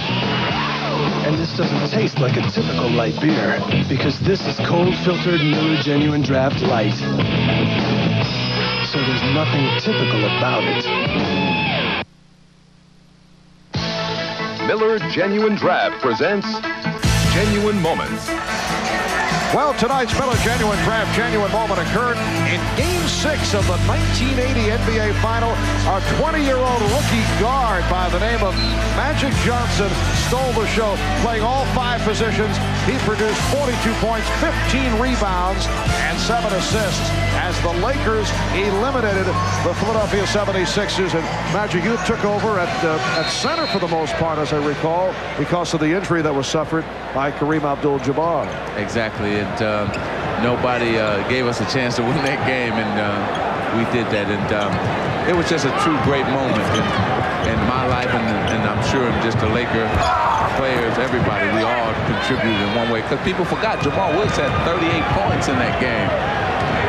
Well, in recognition of that memorable moment, Miller Genuine Draft will donate $1,000 to the Thurgood Marshall Scholarship Fund.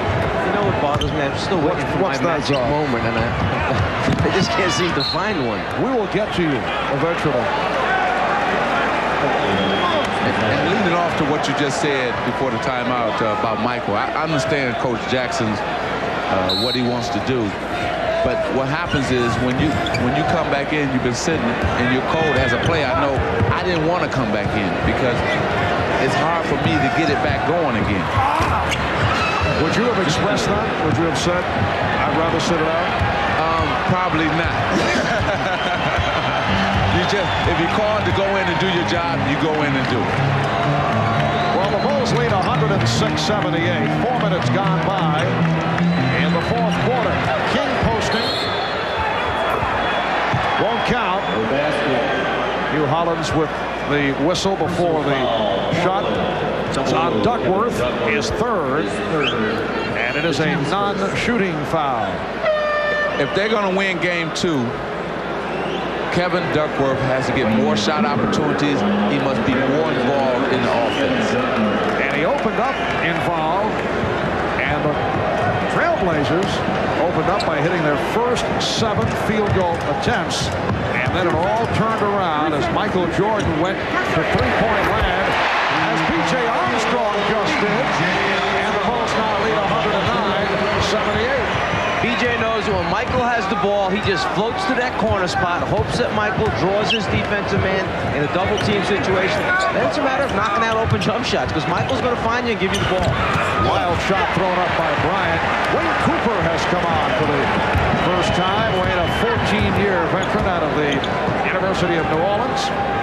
And he is guarding King. Here's Scott Williams. Well, we talked about Terry Porter being in the shooter zone. You don't think of Scott Williams as a shooter, but he's in the zone. He's hit 6 of 6. And the foul is called. You know, you break down Michael Jordan's game and what he contributes to the ball club. Check out this equation during the course of the playoffs. He accounts for 34% of the Bulls' points, 11% in terms of assists, which led, as you saw, to 176 points. But in the first half, with that record 35 points, as Ainge is able to bank it home, and Ainge has 8 points. In the first half, with 35 out of Chicago's 66 points, you are talking 65% of the offense. And what is surprising about the way he did it, not the fact that he accomplished it, because we all knew that he's capable of doing it, but it was all from the outside. 4 points on drives. He had a layup and a follow-up dunk. And the rest of them were jump shots. I don't think Ennis Watley will want to see that shot on the replay. That's in trouble. So the ball goes back to Portland, but first a timeout taken with 6:23 left in the fourth. He's in Manhattan on Wednesday, Frankfurt on Thursday, Paris, Rome, and Vienna after that. He believes it's better to do business across a table than over a fax machine. This year, he'll fly more than 100,000 miles with us, because he knows nobody understands him better than we do. At Delta, when we say we love to fly and it shows, this is where it shows. Do you hunger for dirt and rocks? Do you salivate at the mere sight of a steep mountain trail? Are you getting enough roughage? 1992 Toyota 4x4 SR5 V6. For those who crave adventure, it's the ultimate feast. Bon appetit.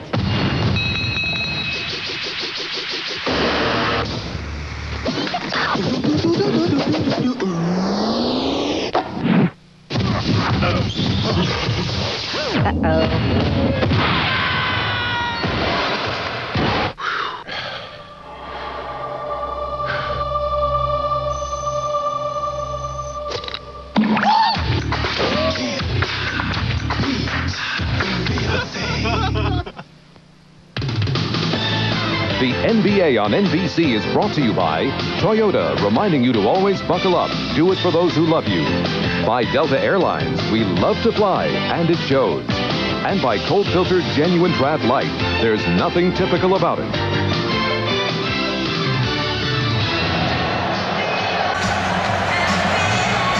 Well, we've been talking about the exploits of Michael Jordan, and deservedly so, but the other Chicago Bull who has come through in a major way, Scottie Pippen, while Jerome Kersey has struggled. You recall the last time that Portland played Chicago here in Chicago, which was a blowout for the Bulls, Kersey went 0 for 8 from the field against Chicago. I thought this would be the key matchup for the series, and I still feel that way. If Pippen is able to dominate Kersey, Portland can forget it. They will have no chance in this series. But if Kersey is able to come back with a strong showing, that will enable the Portland Trailblazers to get into that free-flowing game that they like to play, and that would enable to take some pressure off of Clyde Drexler. Foul was called on Pack. Will Perdue has checked in for the first time, and now Phil Jackson with a front line of Livingston, King, and Perdue, Armstrong, and Hansen around the guard. So Michael Jordan sits down.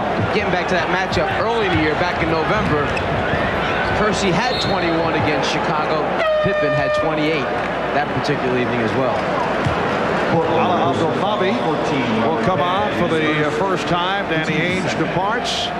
Abdelnaby in his second year out of Duke, who has not been getting the playing time. 5:45 remaining in this fourth quarter. Bobby Hansen getting on his second field goal. He has 5 points, and the Bulls lead 115-80. See, Portland's got to realize, and they're thinking for game 2, there's a break right here. Good passing. Casey misses. Portland has to realize this. They cannot play the Chicago Bulls like they played Utah, like they played the Lakers. They must change their game, because you can't free flow against these Chicago Bulls and just shoot jumpers and just come down and make bad decisions, because the Bulls will turn them into dunks and layups like they have in this game. They come back at you so quick. You make a mistake, you make a wrong decision, you pay for it quickly. Armstrong and King able to get the new 24. Well, the Portland Trailblazers knocked off the Lakers 3-1, beat the Phoenix Suns 4-1. There's Perdue. So Will Perdue, who has seen his playing time diminish, first against the Knicks, then against the Cavaliers, able to hit on his first field goal attempt. Portland Trailblazers, after knocking off the Lakers and the Suns, then beat Utah in 6, bringing them to the NBA final. Loose ball foul on Stacey King. Chicago. Well, as we mentioned earlier, the biggest differential in an NBA final series, Washington knocking off Seattle. A 35-point difference. And right here our score is 117-80. Washington beat Seattle 117-82. Perdue is called for the foul. It has not been a happy night for Portland coach Rick Adelman in his 4th season as head coach of the Trailblazers, the first captain of the Portland Trailblazers, an original member of the franchise. He is the NBA's second winningest coach over the last 3 years, behind the Bulls' Phil Jackson. You know, the reason why Will Perdue's time was cut, because Scott Williams has been playing so great. I mean, he's been playing outstanding basketball in all the series, even before this one. Scott Williams emerged last season in the playoffs. You certainly got a taste of it in the series against the Lakers. Livingston able to go glass. the reason we lost that series was because of the Chicago bench. They outplayed and dominated our bench. Both Livingston and Williams came on in the championship series against the Lakers. Here's Livingston from Armstrong. The Bulls lead 121-82.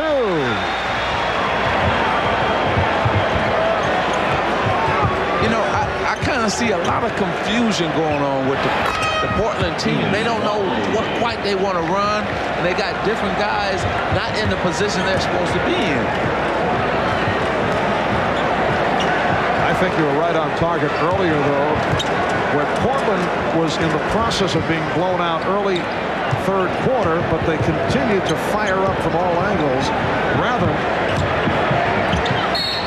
than go to either pounding it inside or, on the other hand, trying to work on something that might help Friday night.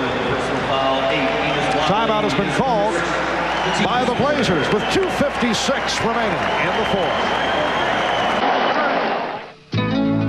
Salsa Cycles wasn't saving what they'd hoped since leaving AT&T. Johnny Rockets was waiting longer for long-distance calls to connect, so they've come back to AT&T, and we want you back.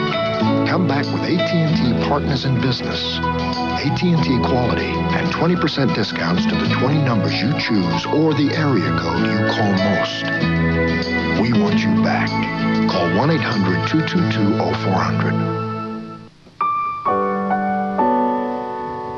I promised my wife I'd sell it when we bought the new one. But every time I look at Dad's old Corolla, I remember the first time he brought it home. Well, what do you think? He was so proud. He said, these cars are built to last. And he was right. The Toyota Corolla, over 15 million happy memories and still counting. Sell Dad's Corolla? Sure, for about $1 million.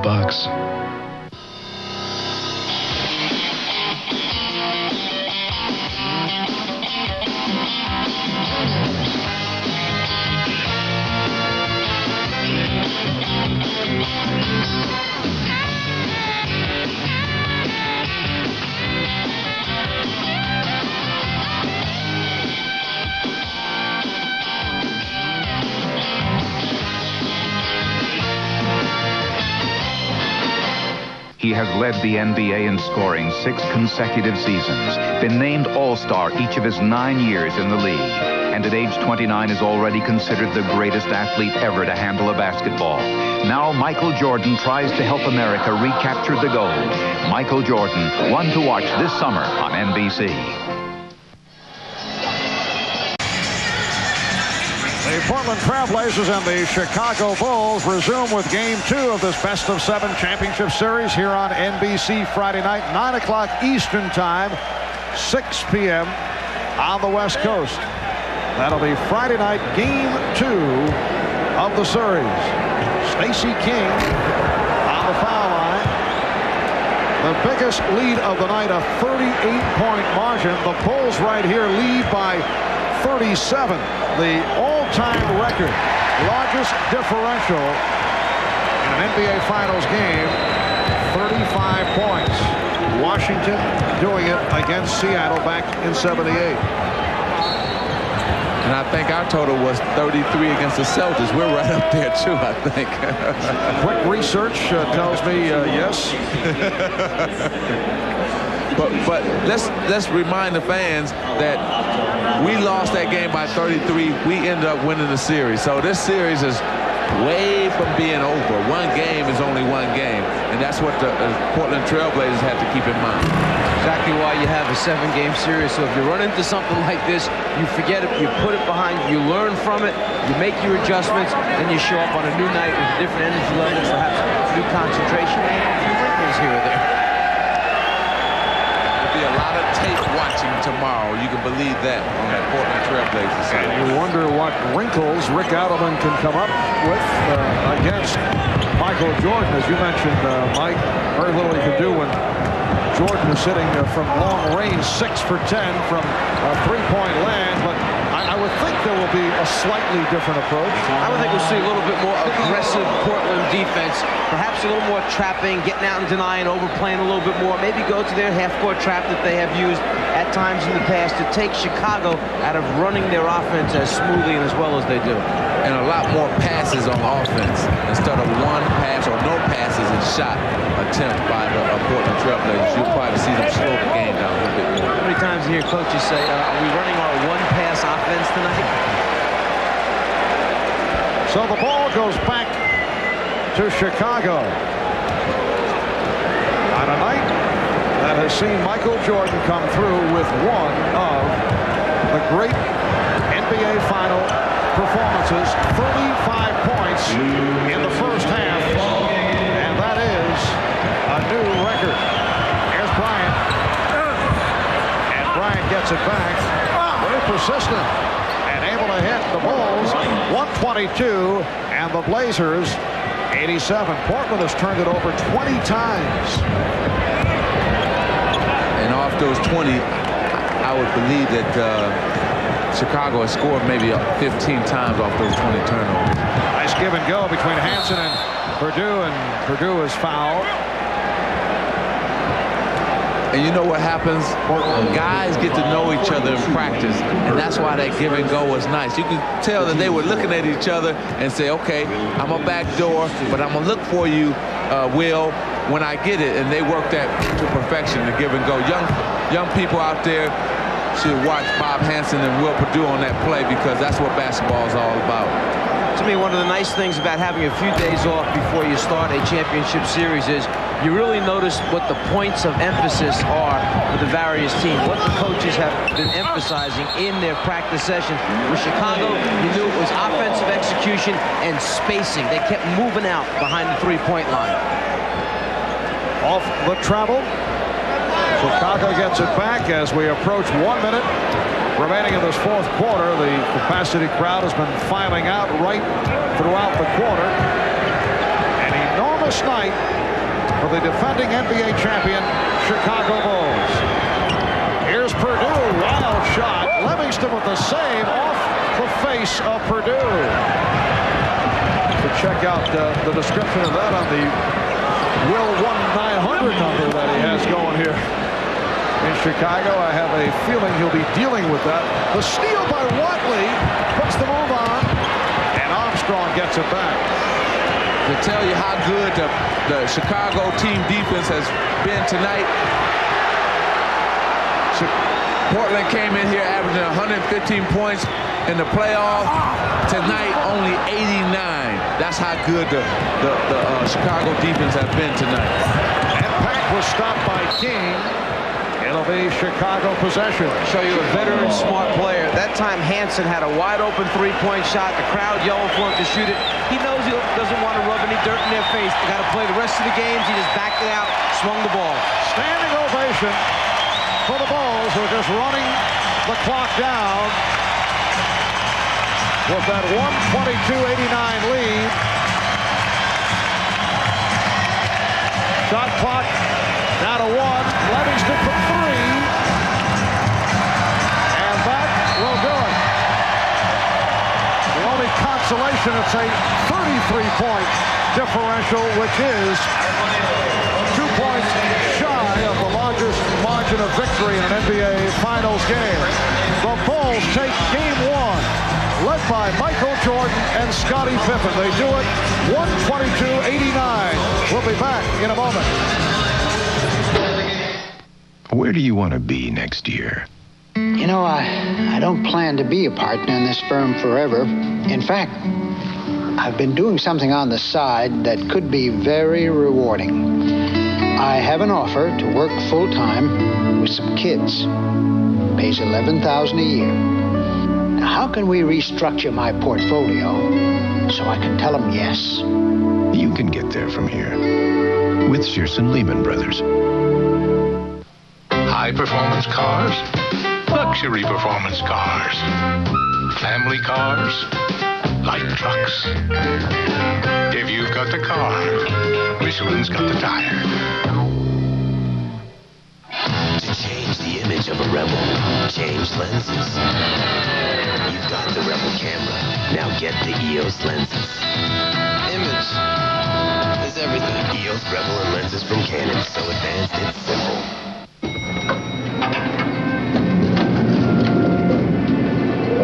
McDonald's, huh? Yeah. Smells good. Thanks. If this ride were any longer, you'd have to fight for those fries.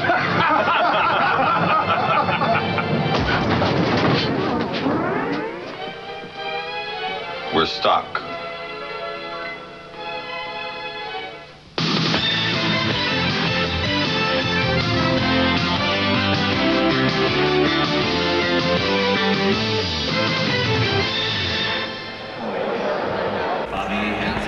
The Chicago Bulls defeating the Portland Trailblazers in a romp, 122-89. Michael Jordan, 39 points, an NBA Finals game record 35 in the first half.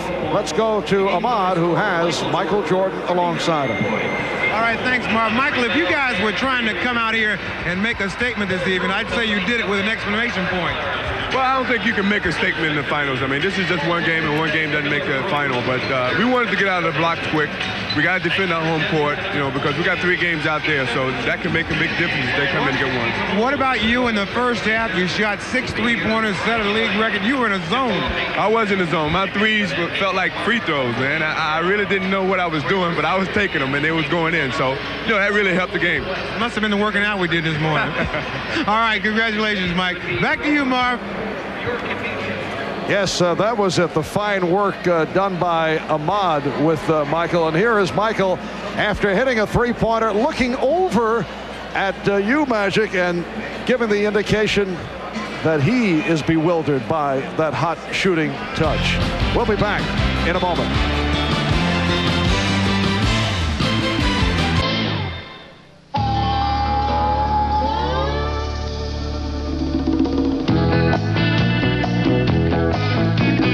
With a 2,610-pound payload, a 5,000-pound towing capacity, and a powerful V6 engine, the 1992 Toyota 1-ton pickup might just surprise you.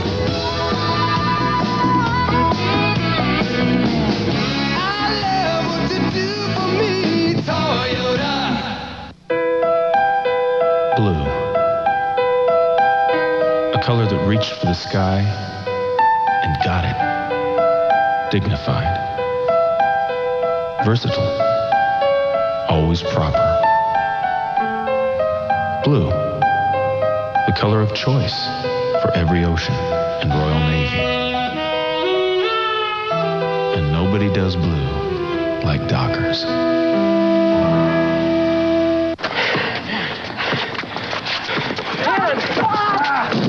Got it! Come on! That boy, fight me! Whoa! Outside jumpers! Uh-oh! Now! Yes! Game point. Better get tough. Oh! Nice shot. Attaboy, get the ball. Great game. You're getting better all the time. He's been a champion his entire life. In high school, college, and 5 times during his NBA career. His return to play thrilled us at the All-Star game. Now Magic Johnson seeks the one title he's never won, Olympic champion. Magic Johnson, one to watch this summer on NBC. Well, back in Chicago, Michael Jordan lit it up in the first half, 35 of his 39 in that first half. 6 3-point field goals, 11 assists for Jordan. Final score of the Chicago Bulls, 122, Portland 89, Friday night, 9 o'clock Eastern Time. Game 2 of the NBA Finals right here in Chicago. Later tonight, following your late local news, The Tonight Show with Jay Leno, followed by the all-new Late Night with David Letterman, and later with Bob Costas. For Mike Fratello, Magic Johnson, Ahmad Rashad, Bob Costas, and Quinn Buckner, Marv Albert saying so long.